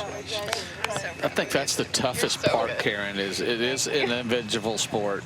You're trying to win the individual title, but yet there's the team aspect, which is why we're basically here. Is that's the tough part for these young players. They're learning that as they go. I mean, sometimes their roommates trying to fight out for a spot on the team, and that's the tough juggle. But you think about the players that were in the mix. Arkansas clearly in. Florida State clearly in, moving on to match play. Same with Stanford. You didn't have a head coach that had to say, you need this, but we need that kind of scenario. Let's go to the green at 18. Maya Ortengren from Stanford to finish up with birdie, one of the two extremely talented freshmen for the Cardinal. And you take a look at that lineup. Maya, 69.96 scoring average, a win. And right now tied for 10th. If she finishes there, she will have 9 top 10 finishes in all 9 stroke play events for the ACC Freshman of the Year. It's pretty impressive. Slightly. Yeah, take that. All right, how about Kiara Romero, the standout sophomore from Oregon, 7 under on the day. He's got to look at birdie. If it goes, a smooth little 64 for the Ducks as they will move on as the 2 seed tomorrow. And I think projecting ahead, Oregon will go, and they're solid. They have depth where Kiara takes them, even though she's worth just 1 point. You know, that mental aspect of putting her out, maybe setting the tone. I quite agree. It's all important in match play. How you line up your players. I think Derek's pretty smart as a coach of Oregon directly. I think he knows his players well, and he knows how they respond. Being first or last is a mindset. If you go out last, you have to be very happy to be on the range on your own. And it becomes a lonely spot as opposed to being with a team all around you. Indifferent first 3 days for Kiara. Bogey-free 65 here on this Monday. Carla Bernard here at 9 is to finish up her round. Made it as an individual. Plays for K-State. Solid week for her. Good young player. That wasn't her best effort. K-State had a really solid season this year. Yeah, Stu Burke, the job he's done as head coach, getting the Wildcats to this championship for the first time in the history of the program, due in large part to Carla Bernat, the season she has had, the 2024 Power Cat Invitational champion, and she was just getting things going. Didn't look back from there. Earlier in 2025, the Mountain View Collegiate Championship. She started making winning a habit, and that's a really good habit that we saw center stage 5 weeks ago at Augusta National, winning the women's amateur, looking so solid and confident and comfortable in that moment. And she continued that a couple weeks ago, the Lexington Regional, the champ there. Carla Bernat, a name I think we're going to hear a lot from moving forward. I'm excited to see what the future has for her, and I think this is one of the beautiful things about covering the NCAA golf, is that we get a real good insight into what's coming up next. The future starts now. A lot still to be determined over the next few days. Originally designed by Dick Wilson and opening in 1965, Omni La Costa's North Course previously served as a home to notable PGA Tour events because for 30 years the resort hosted the Mercedes Championships, originally called the Tournament of Champions. That was from 1969 through 1998. Then in 1999, Omni La Costa hosted the inaugural WGC Accenture Match Play Championship, as well as 6 additional occasions. And then in 2010 and 2012, the resort hosted the Kia Classic, a popular LPGA Tour event. Karen, you played in one of those. Sure Jim, did. you were here back in the day.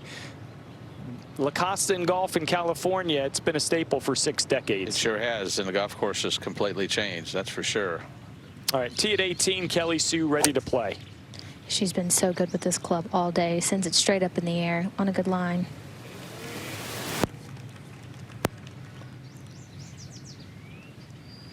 Currently solo 4th for Kelly at 7 under.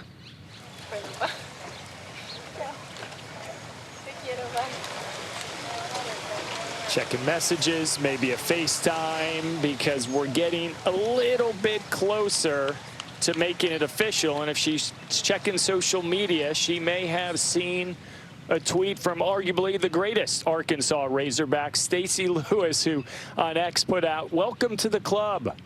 Maria Jose Marin, go Hogs, and then you throw Maria Fossey in there. Maria Jose Marin about to become the 3rd Arkansas Razorback to win the women's individual championship at the NCAAs, and she doesn't have a care in the world, Jim. Why wouldn't you? San Pedro now for par at 17. She's at 8 under par. She tried to make a run today. Real slow putt here. I didn't know it was that slow. Neither did she. Yeah, and with that drop shot, the math adds up in the favor of